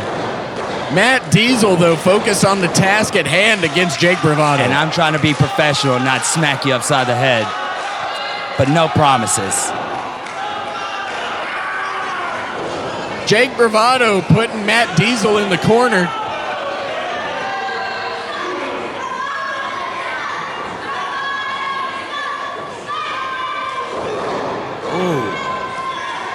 Once again, Jake Bravado throwing some strikes at Matt Diesel. What a heavy hitter. But Matt Diesel is actually just taking it all in. Oh, look at this. Jake Bravado now throwing Matt Diesel into the corner. Look out. Belly to belly overhead suplex. And just like that, Jake Bravado is back on his feet. Look at that athleticism. Like I said at the beginning of the match, very underrated talent. Jake Bravado has a very, very bright future in the WWA. Not as bright as the Trendkillers, but a very, very bright future. No doubt.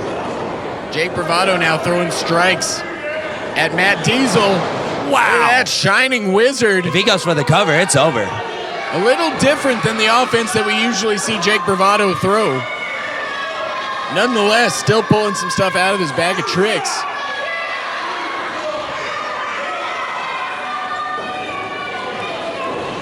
Bravado now getting Matt Diesel on the ropes. Matt Diesel's having to use those ropes to stay steady and upright. Off the ropes. Drop kick right to the face from Jake Bravado. You don't expect it from a guy of his size, but that was a great drop kick. Yeah, what height on that drop kick. Beautiful. Jake Bravado now lining up against Matt Diesel.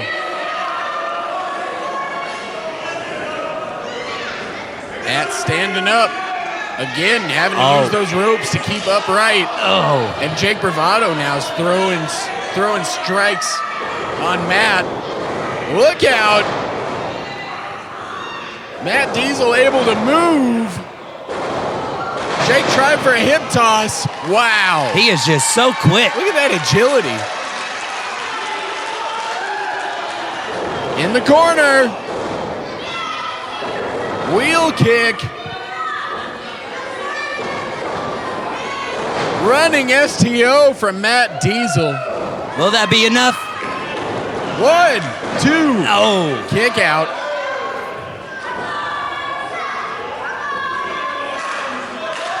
Look at this. Matt Diesel trying to will the fans into supporting him. Not that he really needs to. These fans here love Matt Diesel. Not a huge fan. Great move, Jake. Great move. Jake Bravado taking every advantage that he can. No, he was just showing off that strength. He just pulled him in and slammed him into the buckle. There was no strength about that. He used Matt Diesel's tights to drive him face first into that middle turnbuckle. I did not see that. Jake Bravado now. No, Matt Diesel gets out of the way.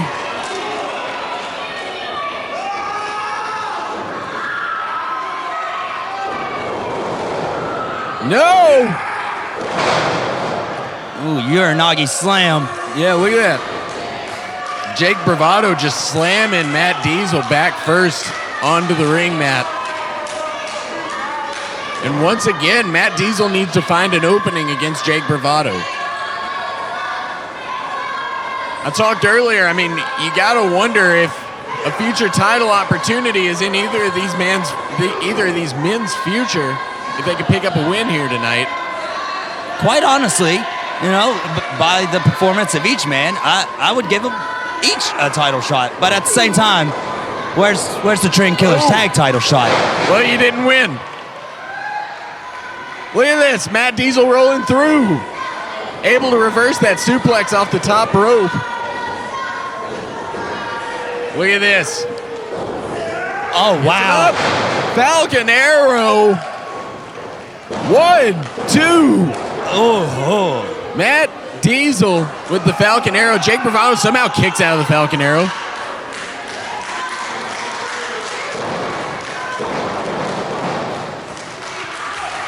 Once again, Matt Diesel's trying to figure out what he needs to do. Spinebuster by Jake Bravado. 1, 2. He didn't get the 3 count, but Jake Bravado has just changed the entire mood of this contest. You might want to check that again. A replay. I'm pretty sure that was a 3 count. I don't know. Referee, whatever they say is final, and he did not count to 3. Straps are down from Jake Bravado. He means business. Gut wrench. Could be lining him up for that. Ooh! Wow. 1, 2, 3. Oh my. Jake Bravado has ended it. The winner of this contest, Jake Bravado. Impressive. What a win for Jake Bravado. Well, Mr. Caden, I'm going to be welcoming your texting partner here in a little bit for the next match into the commentary booth. Do not bring up our match. Do not bring up our match. Oh, we'll see. But coming up tonight, I Quit match. Superstar Ray Waddell versus Dakota France. This is Hysteria. Be sure to follow the World Wrestling Alliance online. Catch us on Facebook.com/WWAISNOW, as well as YouTube.com/WWAISNOW. Also follow us on Twitter and Instagram at WWAISNOW. You want to hear some great theme music? Look for the World Wrestling Alliance on whatever app you get your music from.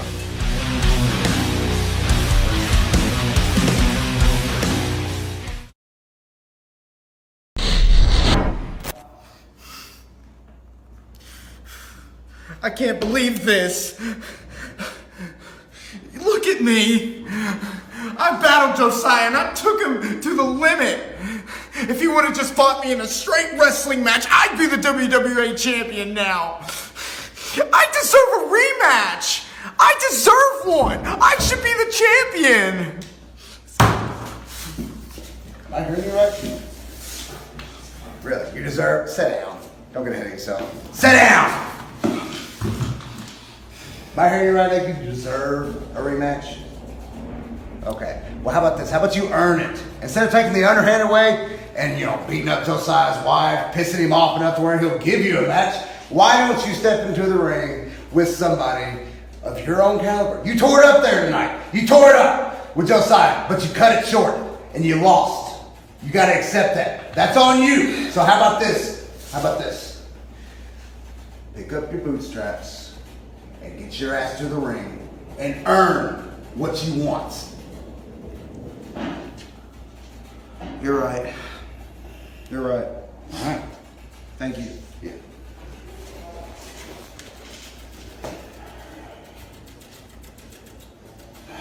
All right. Get off me! Get him off me! Get him off me! Get him off me! Get him off me! Get him off me! Get off me! Don't you ever talk to me like that!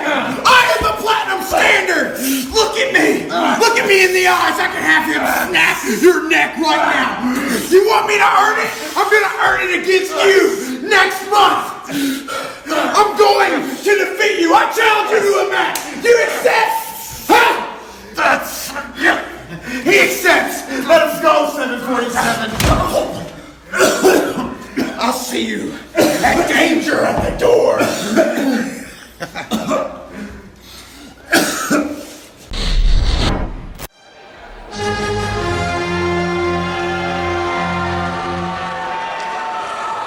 Making his way to the ring, being accompanied to ringside by 747.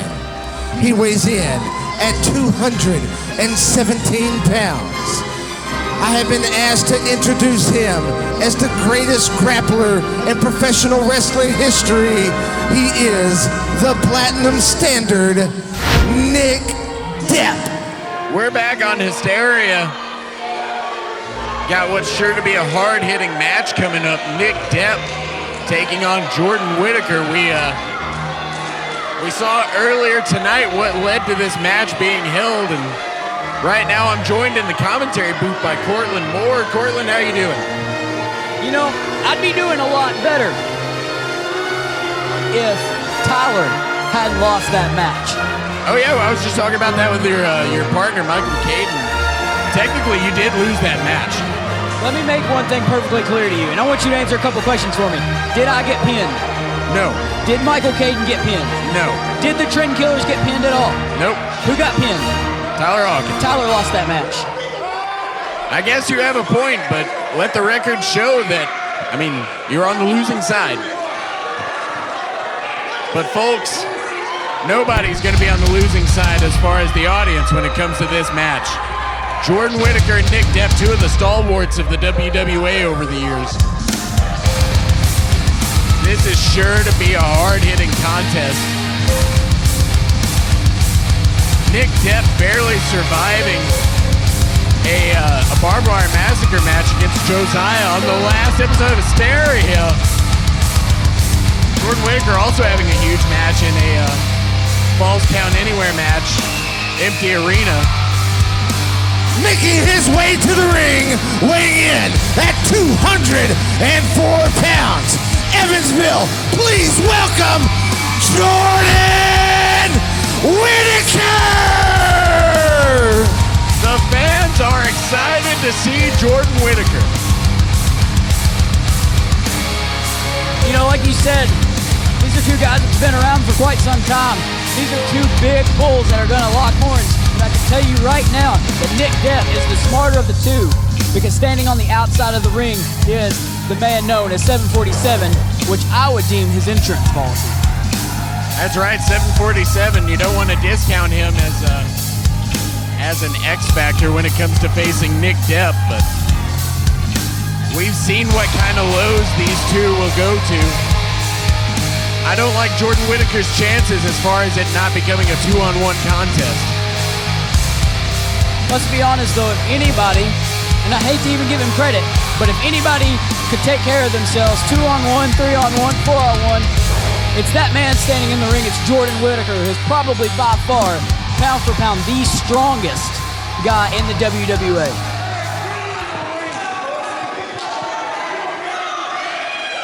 These two facing off here tonight. And the fans here are ready for Jordan Whittaker. You know, if they were smart, they'd be chanting for the Platinum Standard, Nick Depp. Oh, really? What has Nick Depp done to earn the respect of these fans? I mean, look at him. His wrestling gear is much nicer. He's got a nicer haircut. He's a man of the people. Look at him. The people love him. They worship him. And if anybody knows anything about anything, Nick Depp, like I said, has 747, and he is able to handle 747. He's got better looking gear. Come on, he's got a nipple out. Just one. You either go full nipple or not at all. Is that PG or does that have to be censored out on the YouTubes? That should be censored. It's a medical term. Nick Depp growing frustrated with the skill of Jordan Whittaker on display. Oh wait, I think he's explaining the rule book to referee Devin Pointer. Now Jordan knows the wrestling rules, but we all know Jordan can't read. Oh, come on. Nick Depp is saying that Jordan pulled Nick's hair. Look at this, right back at it.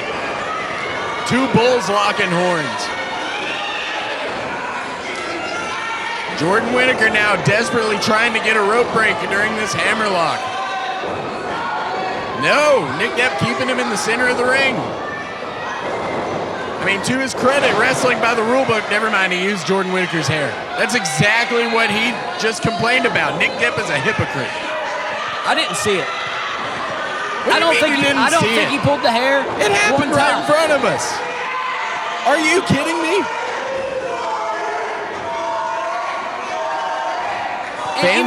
Even if he did pull the hair, Joe Mercer would have called it the Blue Thunderbird, and he would have been wrong too. Joe Mercer, we miss you. Lyle Valentine, not so much. Just wanted to give you guys a shout out. And see, look, Nick's smart right here. He's rolling out, he knows the rules, he's taking his time, he's catching his breath, he's collecting his thoughts, he's working on a game plan. Look at this. Nick Depp now trying to bide some time before getting back into the ring with Jordan Whittaker.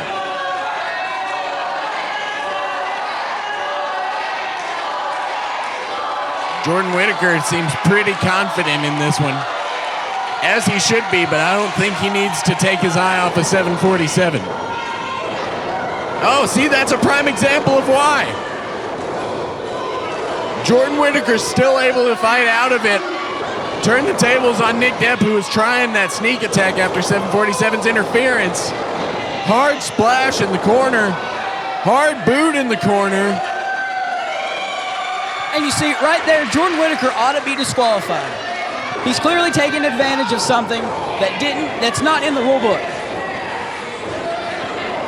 I don't know about that.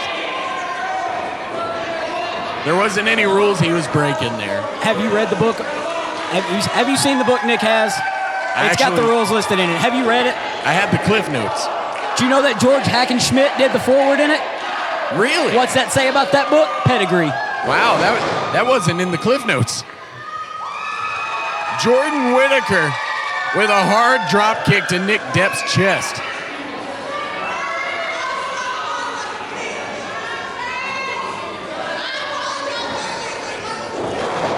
And again, Nick Depp going low. What's he going for? Jordan Whittaker able to get out of that back suplex. O'Connor roll. No. Nick Depp kicked out with such force it sent Jordan Whittaker to the outside. Oh, look at this. Look at 747. Uh-oh. Ooh. Nick Depp with a hard forearm to the back of Jordan Whittaker's head. 747 is a very large man, but if anyone has the strength to take him on in this organization, it's probably Jordan Whittaker. And once again, Nick Depp with the upper hand. Fighting around the outside.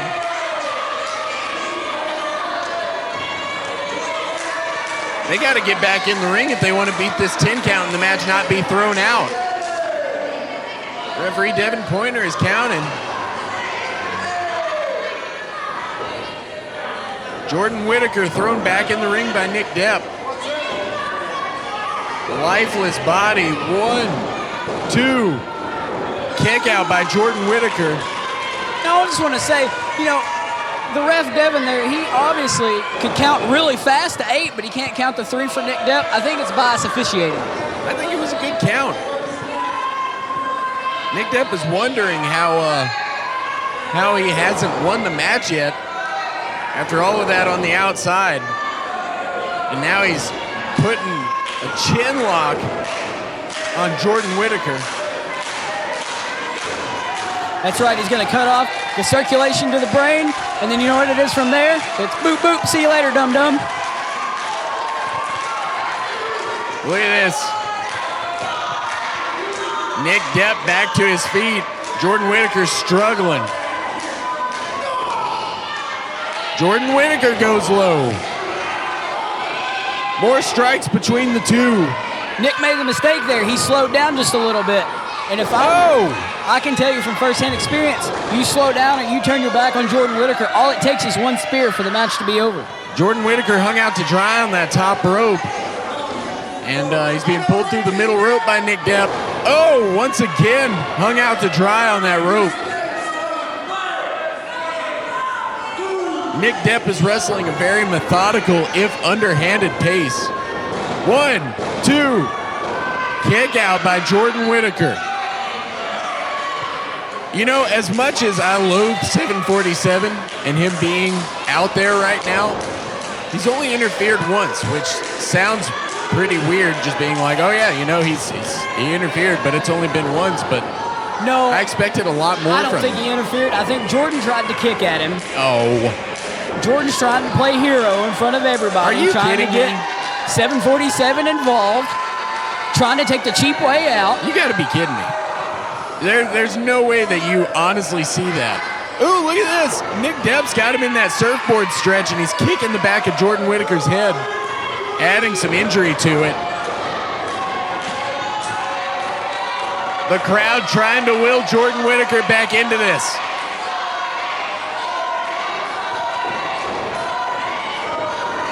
Uh-oh.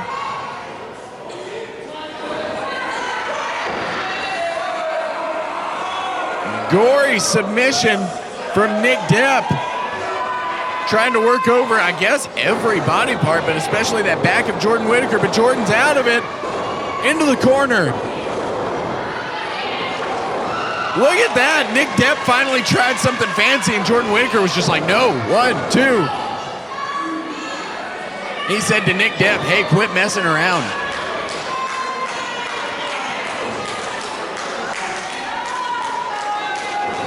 Jordan Whittaker now, I don't think he knows what he's going to have to do to put Nick Depp away. Nick Depp proving to be a very formidable opponent. Of course, he has to be. I mean, he went through an entire barbed wire massacre match, and he gets out of the way of that flying drop kick. 1, 2. Kick out at the very last second from Jordan Whittaker. Nick needs to stay on Jordan. He doesn't need to let him go to the top rope like that. He doesn't need to get some momentum behind him. You know, for once, I agree with you. That might be the only way to have any chance to beat Jordan Whittaker.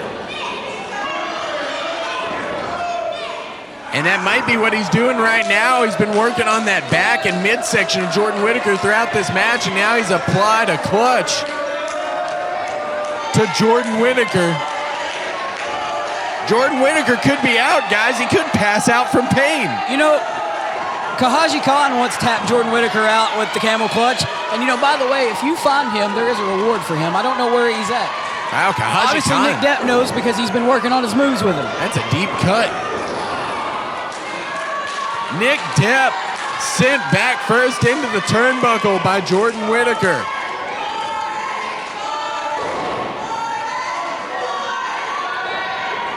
Both of these men are looking to put it away, but neither one of them really has much left.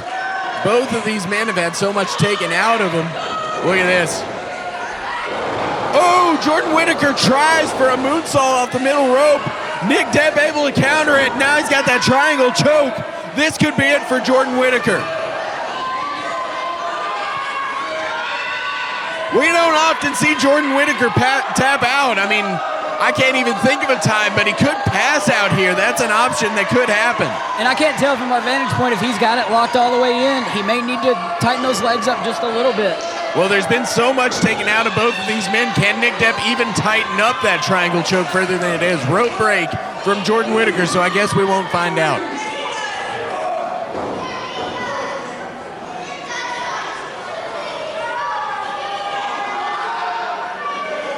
Both of these men have had so much drained out of them. Nick Depp is back to his feet.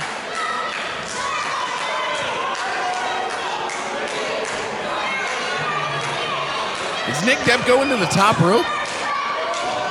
You would think with having the rule book, he would see that technically that's illegal. You have a 5 count to get up. He's standing on the middle rope. He's not on the top.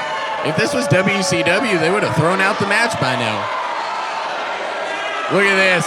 Straps down. Jordan Whittaker's up. Nick Depp looks like he's seen a ghost. Are you kidding me? Look at the strength from Jordan Whittaker. Where did he get that from? I don't believe that's legal. Somebody check that rule book. Turnabout's fair play. If Nick Depp's going to get up there, Jordan Whittaker can meet him. I mean, Nick Depp was coming off of that top rope. Either way, Jordan Whittaker just helped him. Nick Depp's feet were on the middle rope. And because of his feet... 2. Kick out from Nick Depp even after that big top rope heel throw. What a match. I believe the official move list calls that an avalanche fall-away slam. At least that's what I'm told. I could be wrong. 747 told me that. Oh, really? 747 is this wealth of wrestling knowledge. Absolutely. He's with the Platinum Standard, Nick Depp. He reads books too. I've seen him do 3 moves. They're very devastating, but I don't think he's this wrestling wealth, this wealth of wrestling knowledge you think he is. Jordan Whittaker now throwing strikes at Nick Depp. Look at this, able to turn it around. Uh-oh, 747 is on the apron and Jordan Whittaker has spotted him. Look at this face off. Oh! Look at that! 1, 2. Kick out by Jordan Whittaker. I thought that was it for sure. He should have cinched up both legs, put his weight on the shoulders. It would have been it right there. You see, Jordan needs to quit trying to play hero and keep his mind on Platinum Standard Nick Depp, not 747. 747 standing out there, not doing a thing. He's innocent. Look at him. He's just standing there. He's not been partial. He's not been involved. Jordan keeps getting him involved. Are you kidding me? He keeps hopping up on the apron and distracting Jordan Whittaker. He grabbed Jordan Whittaker's foot in the early goings of this match. Is Nick Depp lining up for a spear? He is! There it is! What? 1, 2. Oh, that referee should have counted faster. Well, what a shame that would have been for Jordan Whittaker to lose to a far less superior version of his own finishing move. If that had been Ben the referee out there, he would have got a 3 bout because it's Devin. Devin don't know how to count to 3. Oh, Ben trained Devin. Maybe Ben can't count to 3. I don't know. Nick Depp doesn't understand what it's going to take to put away Jordan Whittaker, but good Lord, if he hasn't done it yet, how is he going to have to do it? Jordan Whittaker able to turn it around. He's going up top. There's that drop kick he was trying to hit earlier. Could this be it? 1, 2. Kick out from Nick Depp. The simple drop kick's not going to put away the Platinum Standard. There's a drop kick off the top rope. It's like being hit by a motorcycle. The book says you can't come off the top rope. He just came off the top rope. The ref ought to throw the match out. He was down by the count of 5. Uh-oh. Jordan Whittaker is lining Nick Depp up for something big, and he's going to the top. Wait a second. That's 747. Oh! Yeah, disqualified. Yeah, that's right. Nick Depp won that match because Jordan came off the top rope. No, he won that. Jordan Whittaker just won that match by disqualification. No.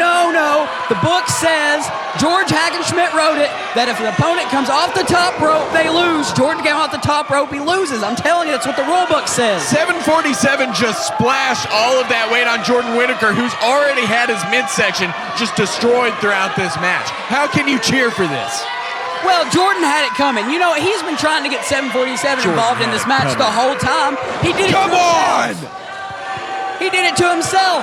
He earned this. He didn't do it to himself. 747's doing it to him. The gatekeeper opened the gate for 747, and 747 ripped that gate off the hinges and slammed it down on him. He didn't open the gate for 747. Nick Depp brought him in. Look at this, and now he's wearing Jordan Whittaker's vest.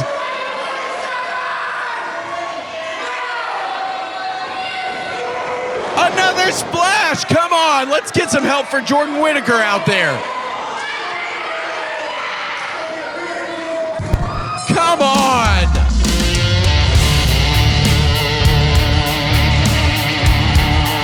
Guys, we need some help for Jordan Whittaker.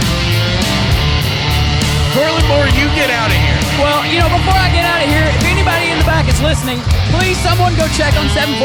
I'm sure that man's hurting after having to get involved in that match. He's probably emotionally scarred because Jordan probably said some mean things to him and made him upset. Will you stop? Someone check on Jordan Whittaker. While I'm at it, somebody needs to make sure that you know, make sure whoever knows, we didn't lose our match earlier. Tyler lost our match, and as far as I'm concerned, Nick Depp won that match because the rule states if your opponent comes off the top rope, the opponent that comes off the top rope loses, and Jordan came off the top rope, so he loses that match. I'm out of here. I don't think that's technically correct, but nevertheless, coming up next, we have a WWA contract signing. Vanderpool will be facing Josiah for the WWA Championship at Halloween Hell. They're going to sign the contract live in the ring next. Nice and easy, just the way I like it. And you people honestly thought that I was going to lose to somebody like Black Tragic? I didn't even break a sweat tonight. That man doesn't even deserve to be in the same building as me, much less the same ring. And now I'm back on my way to the top. I would say that he was just an obstacle, but in all reality, he was a doormat. And next month, Logan Legit?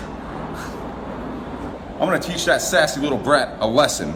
You honestly think that somebody like that will be able to stand up to me? He's not a wrestler.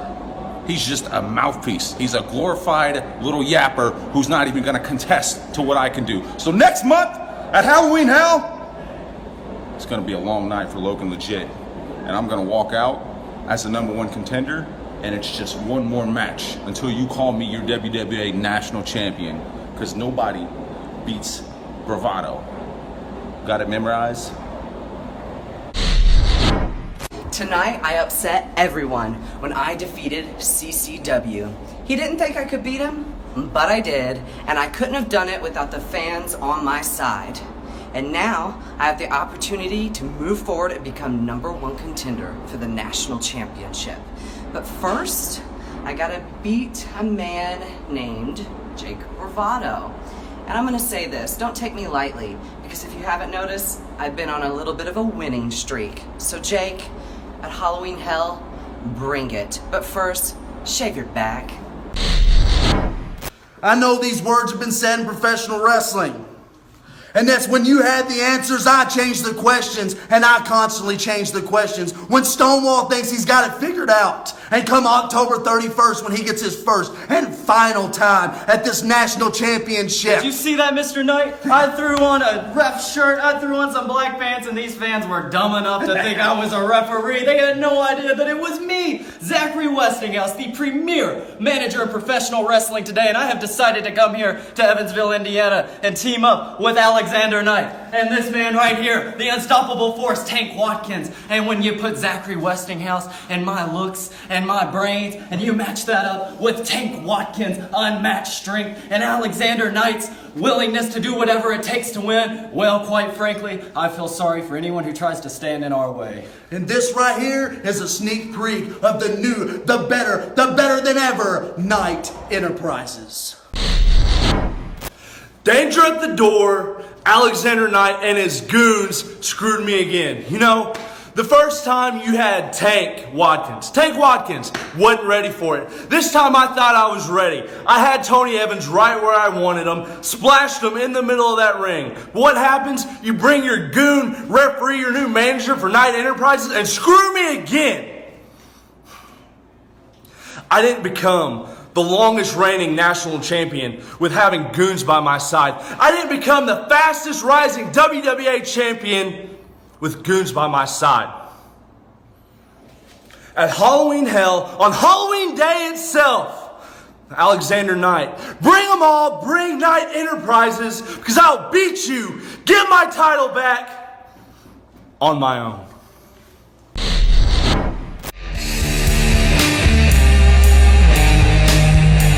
Ladies and gentlemen, we're back on Hysteria. Jordan Whittaker currently being helped in the back and tended to. If we can get a good update on him by the end of the night, we'll try to provide one. Folks, let's move on as hard as it can be. We'll try to move on. We have a championship signing.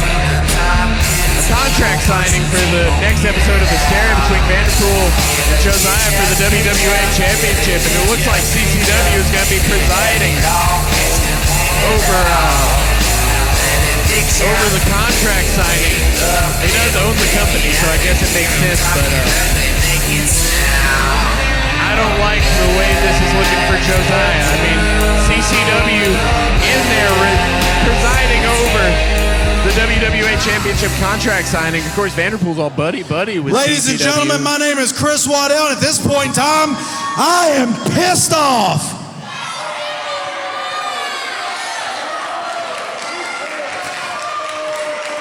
I own this company, and I will be damned if anybody that sits on that side of the barricade ever lays their hand on me again. And because of that, I offered the invitation to Mickey Midas, one-on-one. If he wants to be a small fish in a big pond, this is the place to do it. No more crackhead shows like Big B Pro Wrestling. You want to play where the big boys play? This is it. I challenged him to a match at my event, Halloween Hell. And rumor has it, he accepted. It was big. Breaking news. But right now, because I am on official business, you will sit down and shut up. Because this isn't about me, this is about the main event right here next month for Halloween Hell 2020. Those of you that haven't ever attended this event, it is the biggest show of the year. And I believe that my man Vanderpool is not only fit to main event this show, but I think for the first time ever, he'll be crowned WWA Champion. So this is how things work here. I will not allow either man to touch the other, but I will give each one of them a chance to say their piece to their opponent one last time before they go one-on-one. And with that being said, I'm going to go ahead and give you the best first. Ladies and gentlemen, the Prince of Perfection, Vanderpool.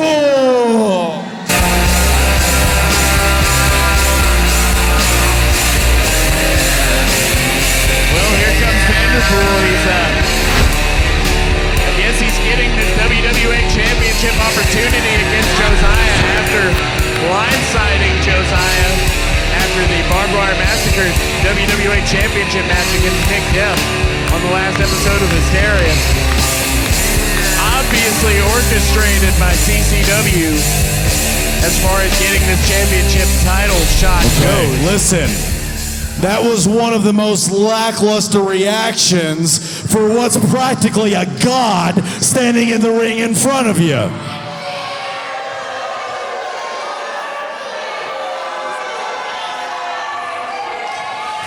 You are literally setting your eyes upon a god in this business. You will get up and you'll cheer.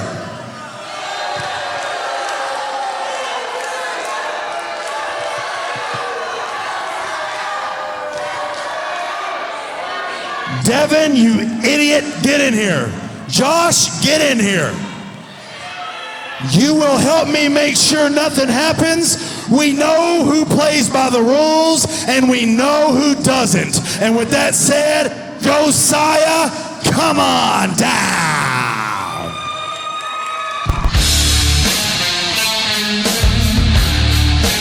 Well, be careful what you wish for. Here comes the devil himself, Josiah.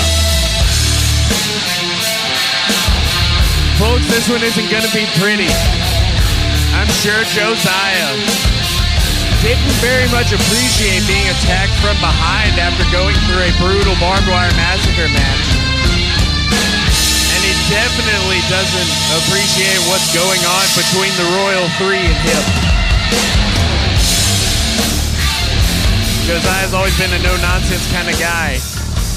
I'm sure it's no different now. Settle down. I can see you're already seething. This man is a respectable athlete in this business.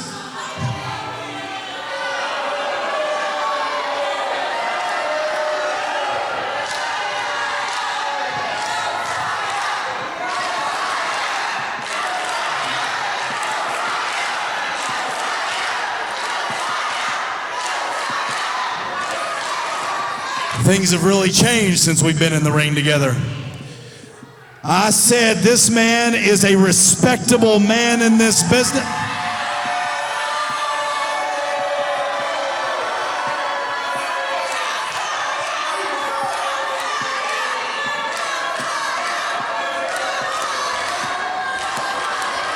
Ladies and gentlemen, we are not here to do this. You're here to observe an official contract signing. And by the way, we're filming for Hysteria, so if you don't care, please do not react. This time, let's try this again. Cut, copy, paste. This is one of the most respectable men in this business.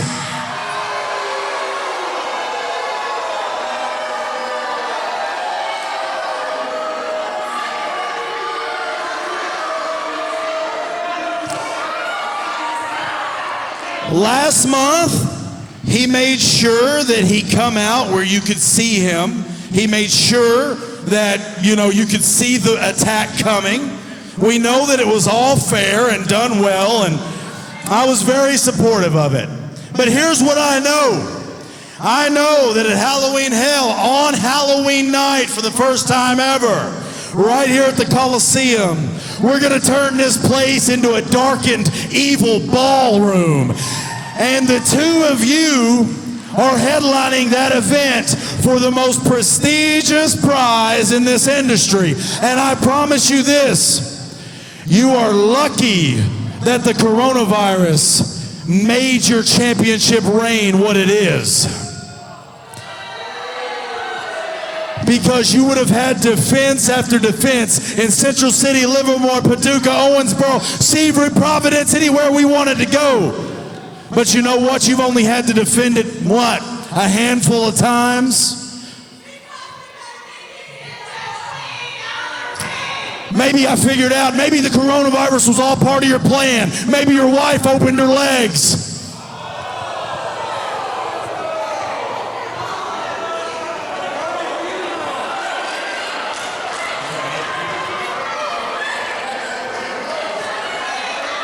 This is official. I was just making a joke. Just making a joke. I was just making a joke. It's funny. What I need you both to do is I need you to settle down. You see, he's settled. Settle down. I'm going to give you each a chance to speak your piece ahead of your match. I want to hear your true feelings. Vanderpool. I'm sorry?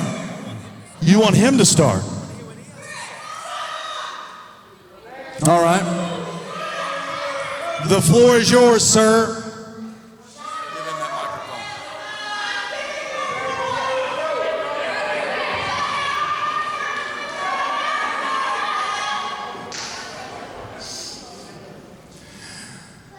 Halloween Hell, you're gonna pay for hiding behind a mask and jumping me in this ring after the hell I went through fighting Nick Depp.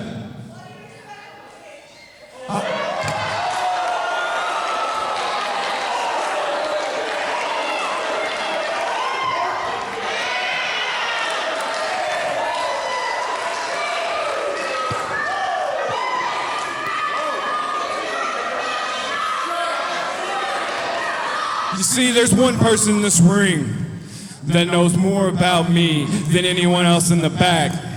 And he knows that Josiah's career in the WWA was built on one thing, and that's hurting people and making them bleed. So you want your match, Vanderpool? You want to fight me for the WWA Championship? That's fine. But it's gonna be a first blood match. Wow.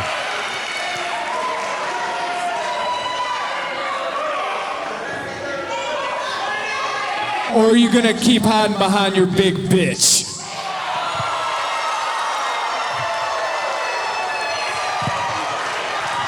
Listen, no.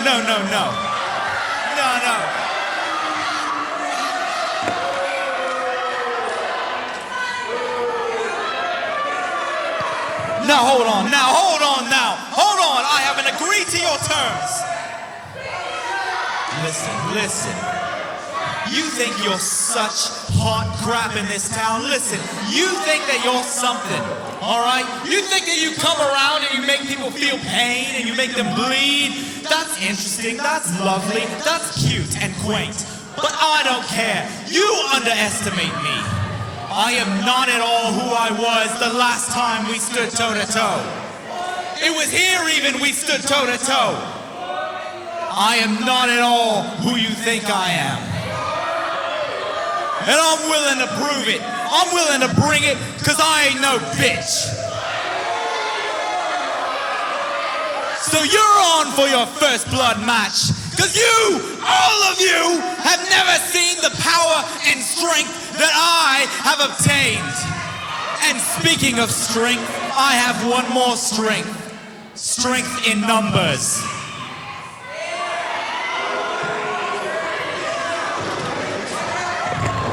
Look out! Come on! Another attack from behind by Vanderpool. Are you kidding me? These two are going to face off in a first blood match on the next episode of Hysteria for the WWA title. No!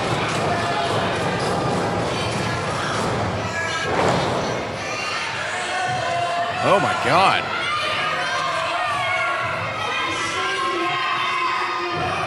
Vanderpool stabbing Josiah.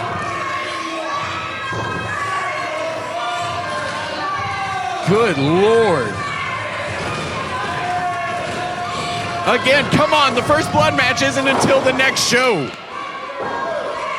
We need to get some help for Josiah down there. This is just typical of the Royal Three. I mean, really.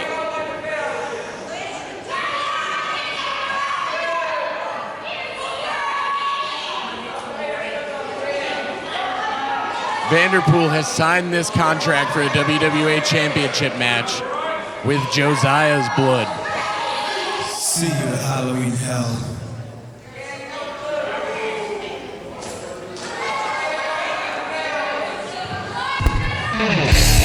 Well, folks, it's going to be a first blood match for the WWA Championship at Halloween Hell between Josiah and Vanderpool of the Royal Three. That match is for sure to be brutal. Put the kids away. Come on!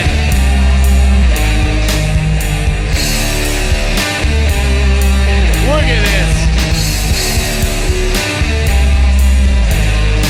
Vanderpool is laying claim to the WWA title and saying that he's going to come out with the upper hand, but he just angered the devil himself. God help Prince Vanderpool. Folks, we're not done yet. We have an I Quit match main event coming up next. Dakota France and superstar Ray Waddell finally get their hands on each other. Let's take a look back at how this match came to be.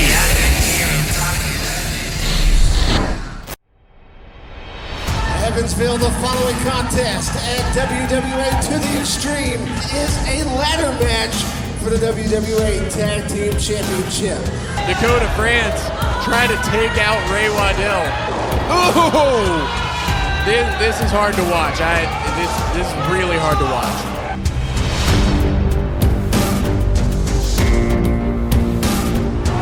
He's hurt. He's hurt. Can he make it? Can he make it? This is the closest anyone's come. Chair right to that No! leg. I told you. He's got that leg to worry about.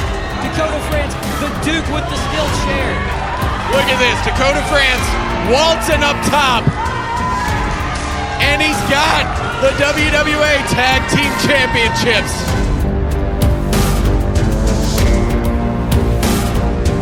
Come on. Enough is enough. Ray Waddell is trying his best to get... Oh! Dakota France still working on that leg of superstar Ray Waddell. We need help out there. Come on, you've proved your point. Dakota France is as despicable as they come. I can't believe this.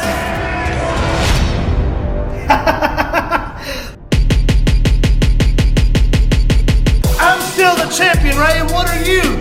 You're not just a has-been. You're a flash in the pan, that's what you've always been. But now you can call yourself something else. You can call yourself a quitter. Because you quit on them and you quit on yourself. Begging and pleading, oh, I'm hurt. Oh, God, I quit. Oh, because all you are, Ray, is a one-trick pony. And you're a one-trick pony with one bad leg. It's not about tag team championships. It's about more than that. It's about pride. It's about a brotherhood. A brotherhood you ended and you spit on when you wrapped that steel chair around my head at Wrestle Roulette. A brotherhood you buried tonight when you took that chair and you beat my knee into oblivion. I'm gonna give you something to quit about, because I am challenging you at Danger at the Door to an I Quit match, once and for all. And look at me, Ray. Woo! Look at me. You see, I am just fine. I'm in the best shape of my life, and I've got all the bells and whistles too.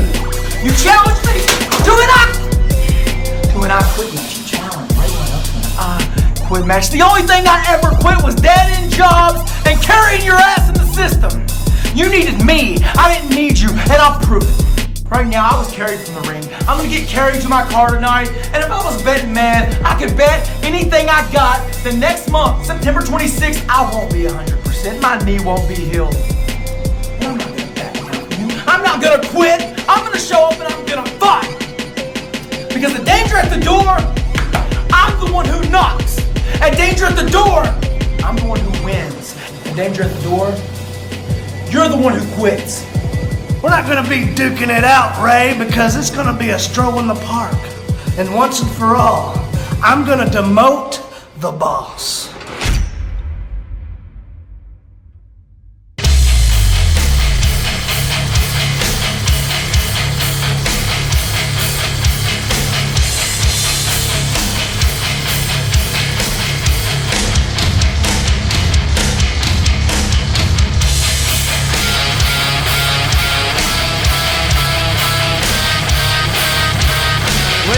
Gentlemen, we're back on WWA Hysteria. We're gearing up for a big I Quit match.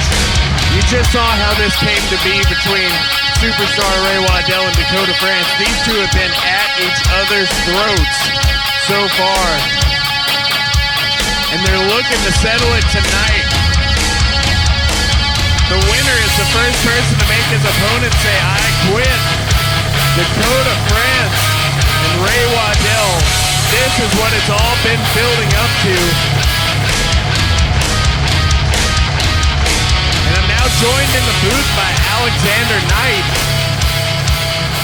How you doing?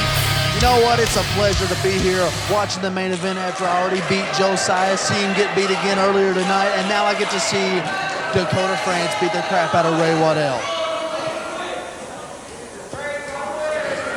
And let me tell you, you've had an eventful night, which we won't get into it too far because we've really got to focus on this I Quit match. I mean, don't worry about me, you worry about yourself, and I'll worry about this match. He's Ray Waddell, you can call him the superstar. He'll put his elbow directly to a loser's jaw. Think you've seen the best? You ain't seen it all until you see the Ray Waddell on his way to the ring after months of attacks by Dakota France. It all comes down to this. I wouldn't say attack, but equal and fair opportunity. He's just being smart. Opportunity. Look, he can be great, the opportunity also gave Ray Waddell the opportunity to serve choice to not be a part of this ring, and yet they paid for it. You want to talk about opportunities? You act like that Dakota France isn't at fault here. You're the one who seemingly fought a referee earlier. You don't worry about my actions. Just remember, anybody be fought at any point in time, and that includes you, big boy. I'm a little intimidated because Peg Hawkins is standing directly behind us, so I won't push the issue too far. One false move, he'll twist you into a pretzel. You know, these people are behind Ray Waddell, and they've always have been, even with the feud I've had with him. But I don't know if you can remember, a little over a year ago, it was me and Dakota France in the first blood match. And now it all comes full circle. But this time, Dakota France is the man leading into this. Dakota Evansville, France is now the man on top. is your main event of Danger at the Door 2020. It is an I Quit match. The only way to win is to make your opponent utter the words, I quit, into the microphone. Referee in charge once the bell rings is Ben Richardson. Introducing first, weighing in tonight at 183 pounds. He represents the Royal Three. This is the Duke, Dakota France.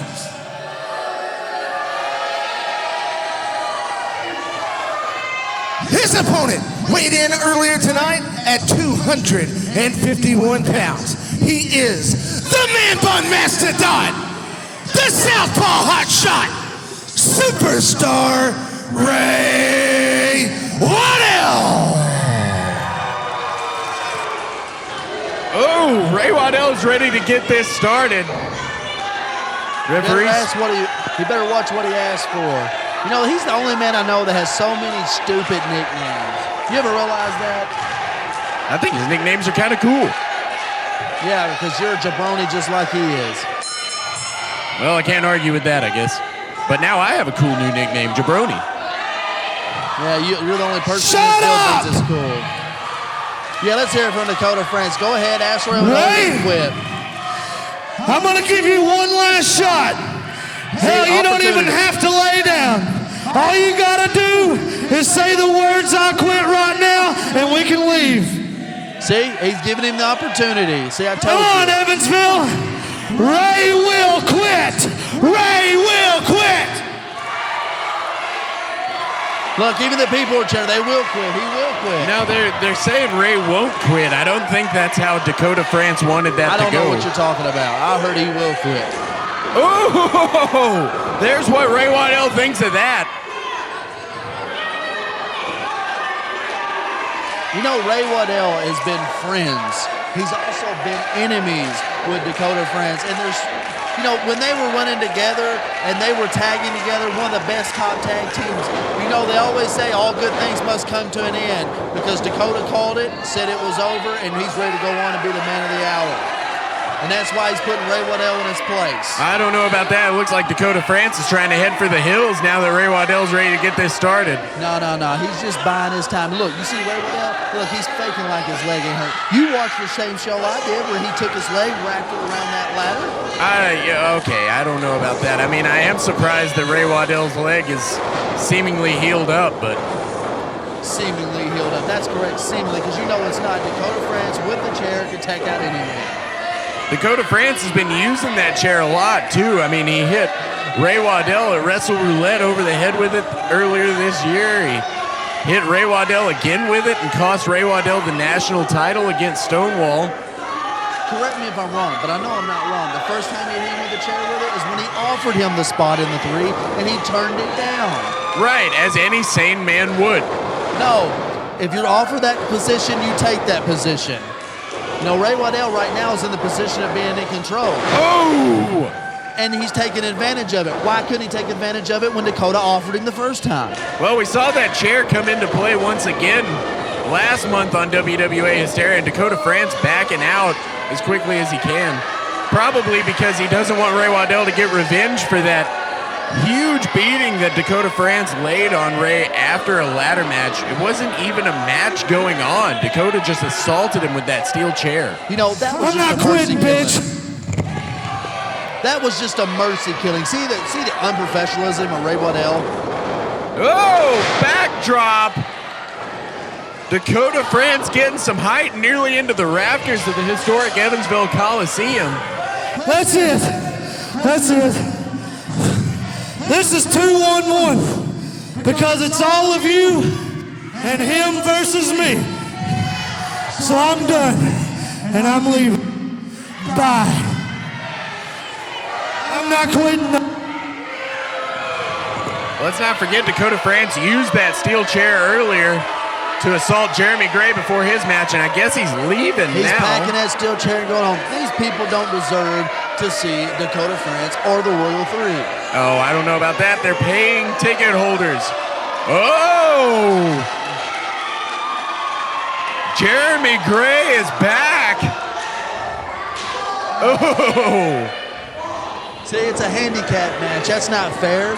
The odds are stacked against Dakota France. That's just payback from earlier tonight. Dakota France assaulting Jeremy Gray with that chair. He needs to hobble on back to the EMTs, get wrapped up, go to the hospital, go home, and quit the business again. Jeremy still had to wrestle Vanderpool after that vicious assault.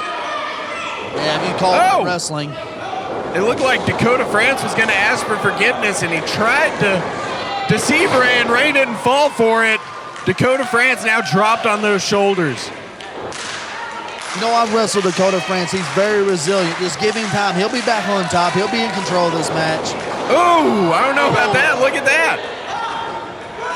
cannonball from Ray Waddell. I'd say it's one of the most painful things I've ever taken right there from Ray Waddell is the cannonball in the corner. A lot of people don't believe it, but he hits a lot harder than what it looks. And it already looks very hard. I mean, he has some velocity going into that. Now he's trying to get Dakota France to quit there pretty early, but it didn't happen. I think Dakota France was asking Ray Waddell to quit before he gets up and takes over. You can say from experience, I'm sure, but getting chopped in the back is a completely different experience than getting chopped in the chest. It sends a shot through your spine. It tingles. Ooh. You can take any grown man with one chop from the right guy and drop him straight to his knees. Dakota France now looking to get out again. Ray Waddell following him to that apron. This is a very precarious position. I think he's just suckering him in. He's waiting on him for him to make that final mistake, the only mistake it takes. He's calling for a pile driver. No, Dakota France gets out of there. There's that chair.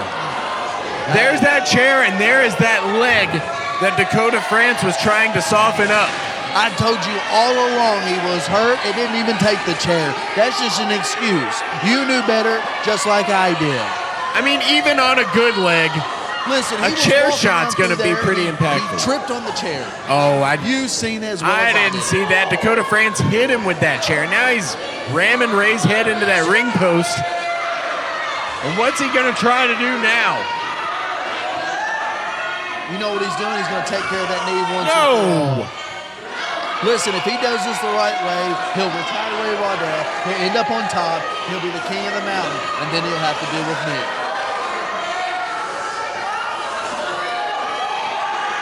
Look at this. No! I'm surprised Ray Waddell did not quit. Yeah, me He's got too. those legs wrapped around the ring post.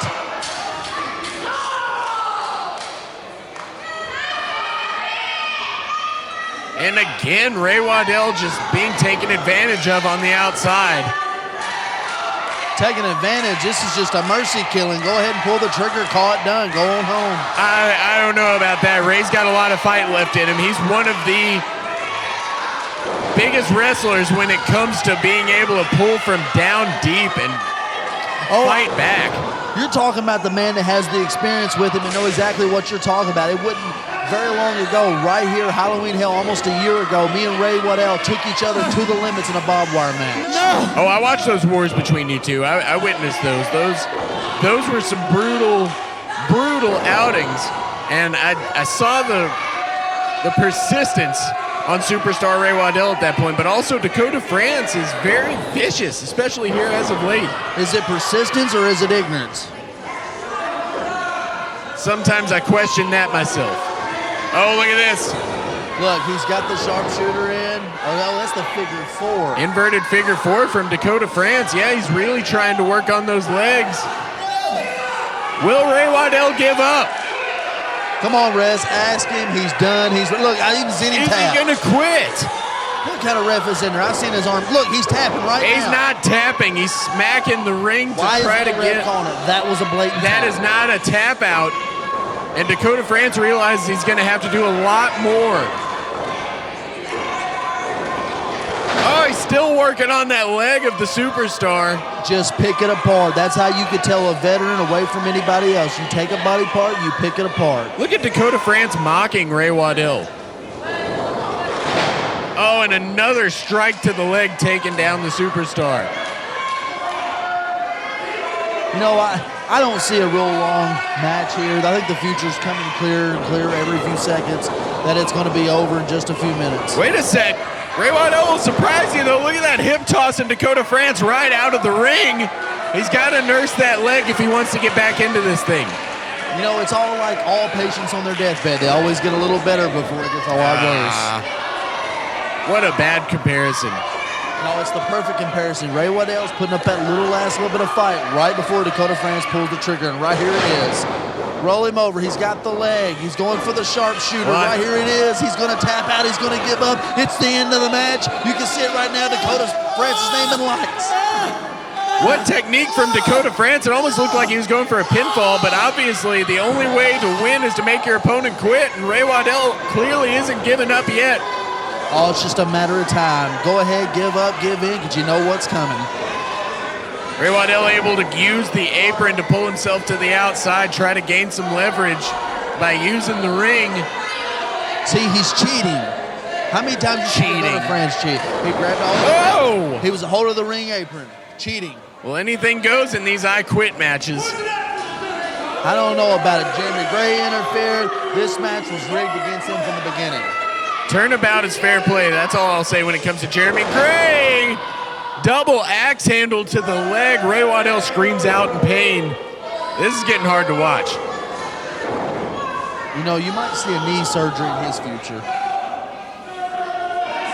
God, I hope some time on the shelf would do us all some good. Even the crowd, we'd all get a break from Ray Waddell. Oh, would you stop? I think if we keep this up, I think the fans will jump in and help Dakota France out. Look at this again. Dakota France trying to go for the sharpshooter. Ray Waddell knocking Dakota France on his back. And a hard left hand from the southpaw hot shot. Both men are down. I've felt that in matches past. That's like getting hit by a shotgun. Neither man is likely to quit in this position. And that's the only way this match can end. I guess that's where he's got his name, Southpaw Hot Shot, because what a shot. Both men having to use the ropes to struggle to their feet to gain leverage and keep upright. Already drained, another left hand from the superstar, and Dakota France is fighting back. Firing back with them big right hands. Can Ray Waddell last? Dueling strikes from these two opponents. Left hand. Right hand, left hand, right hand. And the people are booing, and yeah, who are they booing? Is it Ray Waddell? I'm pretty sure. Look at that, Dakota France went low, went right back to that leg to cut off the superstar. I like how you can sit here and criticize him, but if you were in his shoes, if you were a real man that could actually wrestle, you'd do the same thing. Look at this, look out. Look, he's even giving him opportunity. Quit, I'll put down the chair, just quit. Wait a sec, Jeremy Gray's out there now. See, look, that's illegal. We got a third man, a man on the outside. Dueling chairs. Jeremy Gray is even the odds. Referee needs to step in there and pull that chair away from Ray Waddell before he takes out Look Dakota at these France. two men fighting. Throwing down the chairs, and there's a super kick to the knee, there's a super kick to the face, there's a rolling elbow to the back of the head. Wow. My question is, who's going to get up now? Both men are down. I think they're both unconscious. Who can say, I quit? No count being administered. Let me remind you, there's no count outs in an I Quit match.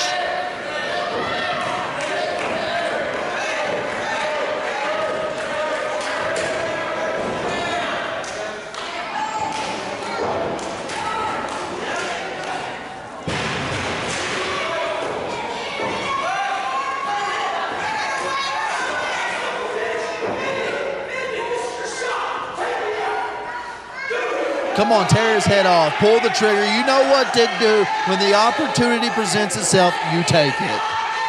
That's what sets me apart from everybody else. I'm an opportunist. Look at that disrespect. Oh, my gosh.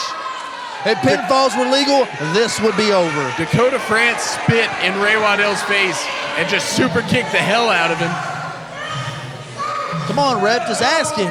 Kiss my ass. Well, I was wondering if Ray Waddell was possibly knocked out to where he couldn't quit, but that seems like a pretty definitive answer from the superstar. Apparently you couldn't super kick the profanity out of his mouth. You know, he was able to quit everything. You know, a gym, a diet, and all that, but can he quit this match? Apparently not. These two men are out to destroy each other, and you're worried about profanity. Listen, professionalism is key. See, how many times has Dakota France said anything like that? Never. He's a fine, upstanding young man that people just find the worst of. Look at this, Ray Waddell's up. Chair to the back of the head. Dakota France is hung out to dry on that top rope. How many times did you see Dakota France use that chair in that match and actually hit Ray Waddell? Not once, but look, this is the first chance, he hits him. Dakota France was about to hit him with a chair and decided not to, just hit him with a super kick, something legal. But Ray has to swoop lower and lower and lower. Dakota France hit Ray Waddell in the leg with a chair. I didn't see that, he tripped.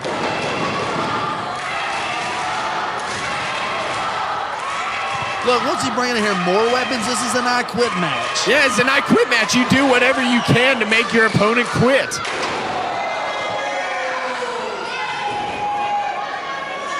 Look at this. You know, there's a few matches they could have watched earlier in the day that make any man quit.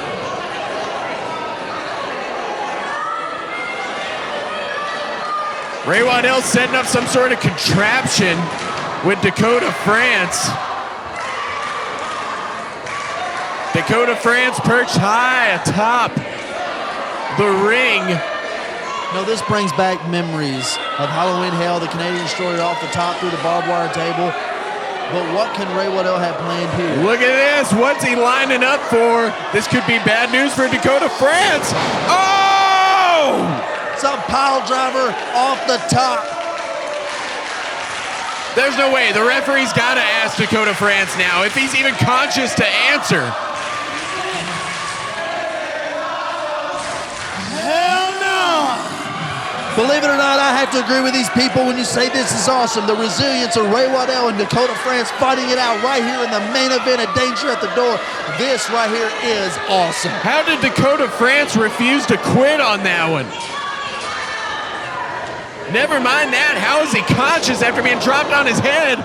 Stiff shot from superstar Ray Waddell, and it's back to the drawing board for the Southpaw Hotshot. See, if you listened to me earlier when I say he's the most resilient man in the business. This doesn't look good for the Duke of the Royal 3.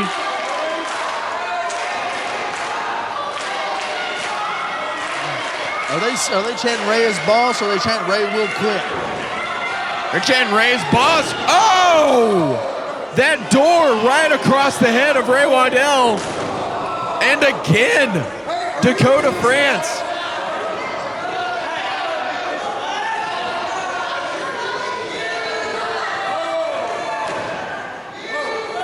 Look at this. Dakota France now just piling up whatever he can. Because look, he knows what's smart. He's doing the thing that Ray Waddell couldn't. He's going to put it into this. I don't like the position that Ray Waddell is in. This is not a good position for him to be in. This is not a good position for either of them to be in. They're up there awful high. Now that right there, that's the end of it. Go ahead, ref, get down there, ask Ray Waddell. Go ahead and play Dakota France's music. It's over. There's no way. It's looking bleak for Ray Waddell, but if anyone can do it, you'll have to kill me. Never. He can. I think I heard him say I quit. He didn't say I quit. Ray Waddell's still in this thing. You know what? We're about to go back and review this tape. And you wanna quit now, Ray? Huh? After all those years, you carried me, right? I was on top of your shoulders, right? Well, not anymore. This is for all those years, right? Oh! Come on! This is for you turning your back on me and joining all these quitters. Dakota France is relentless in his pursuit to get superstar Ray Waddell to quit, and Ray just won't. This one is just because I want to. You've got to be kidding me. Tell him all the reasons why you're doing it, and all the reasons why he deserves it. He should have joined the Royal 3. He wouldn't be in this position. Well, and they're checking Ray Waddell. Is it I quit? Will not quit. He said, I will not quit. You saw the shirt earlier. Ray won't quit. All right, then. I guess I'll just take your damn head off. You know, I don't know what Ray Waddell's into, but apparently it must be pain. Dakota France will not stop, and Ray will not quit. Wait a second. What is going on? Knee bar into an STF. Will Dakota France quit? Ray Waddell has him in position. I don't believe it. But you do have to remember that Ray Waddell is using the leg that Dakota France has picked apart for the last 10 minutes. I don't think he can hold it in.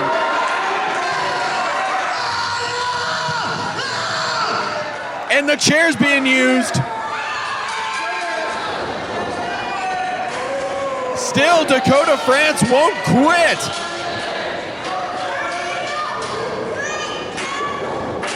Super kick to the chair. I'm telling you right now, if this was just a pinfall, it'd be over. The referee ought to say, hey, pinfalls count. Make it a mercy killing. Put Ray Waddell down. Let this be the end of it. This match could have ended several times if pinfalls counted.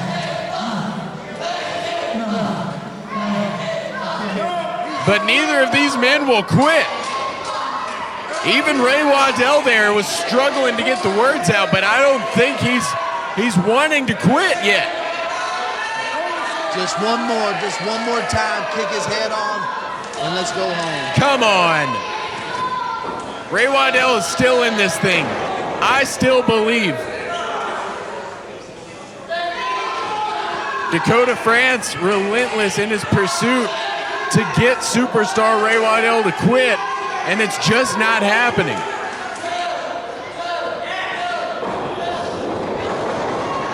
Look at this.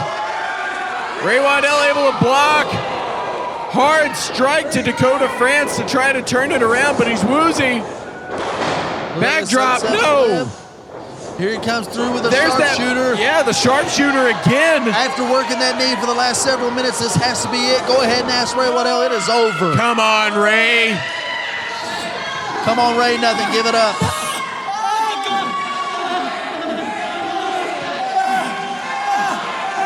Ray Waddell screaming in pain, but he isn't quitting. The people behind him telling him to quit. The people aren't telling him to quit. I'm telling Come you on. right now, if the fans had some white towels, they'd all throw him in the ring. It'd be over. Look at this. I think Ray Waddell might be out. Referee's administering a 3 count. And Ray Waddell is still alive. He's still in it. Jesus Christ, you can't kill a cockroach. Oh my God, Dakota France's head right into that steel chair. What a smooth reversal from the superstar, but that might have been a last-ditch effort. I don't know what Ray Waddell still has in him, but Dakota France is knocked loopy. You know, believe it or not, this could be Ray Waddell's chance. Ray Waddell's up with that chair of his own. Look out, Dakota. Oh, you're kidding. Come on, it's a peace treaty. Let's just put it in. You were just calling for a mercy killing minutes ago. No losers. Both men can walk out. This is the end of it. Nobody has to lose. Let's use our brains for just a second. Ray! You know me better than this. Let's get all in right now, Ray. You know me, Ray. You were my best man. I was your best friend. I was there when your dad died. See, he was all You that. know it. They know it. I don't care what they think. I don't care what they think back there. I love you, man. Oh, see? Don't believe that, Ray. Who cares about him? We can all end right now. I love you like a brother. Let's get the hell out of here, Ray. What do you say? Are you seriously falling for this? Him and out. They both leave and it's over. It's done. No winner, no loser. Ray Waddell gets his life saved. I can't believe you're wanting that to happen. Look out, look out, look out! Ray Waddell knew it was coming. Oh! Chair right to the face. That chair shot backfires on Dakota France. Ray Waddell puts him down. Sharpshooter of his own. He can't be using his own move. That is a Dakota France move. Oh, he's doing it. No, this can't be. There's the chair. This can't be it. And he's wrenching back. Look at this. Come on. That's his own move, Ref. He quit. You can't use somebody else's move. Ray Waddell is victorious. The winner of this contest. After that match, I wouldn't say that. Superstar Ray Waddell. What a brutal match. Listen, he professed that he loved him. He was his best friend. He gave him it out time and time again. And Ray Waddell stabbed him in the back, beat him with his own finisher. I believe that was a pre-recorded of Dakota France saying, I quit. That's not what happened. Ray Waddell got his revenge. He got poetic justice against the Duke of the finally getting what's coming to him after months of attacks. Folks, it's been a hectic night here on WWA Hysteria. You know, I can't believe it. You know what? And I'm fed up with this. You know what? Not only did I beat Josiah fair and square, and the Dakota Prince got ripped off, but you know what? I'm done. I'm out of here. You can close the show out. You know what? I will, because I'm the only damn professional around here. And I'm happy that Superstar Ray Waddell picked up the victory. Folks, be sure to check Facebook.com/WWAISNOW for event info on Halloween Hell coming up. Mickey Midas versus CCW. A first blood match between Vanderpool and Josiah for the WWA Championship. We'll see you next time right here on YouTube. I am Drake Jackson, and this has been WWA Hysteria.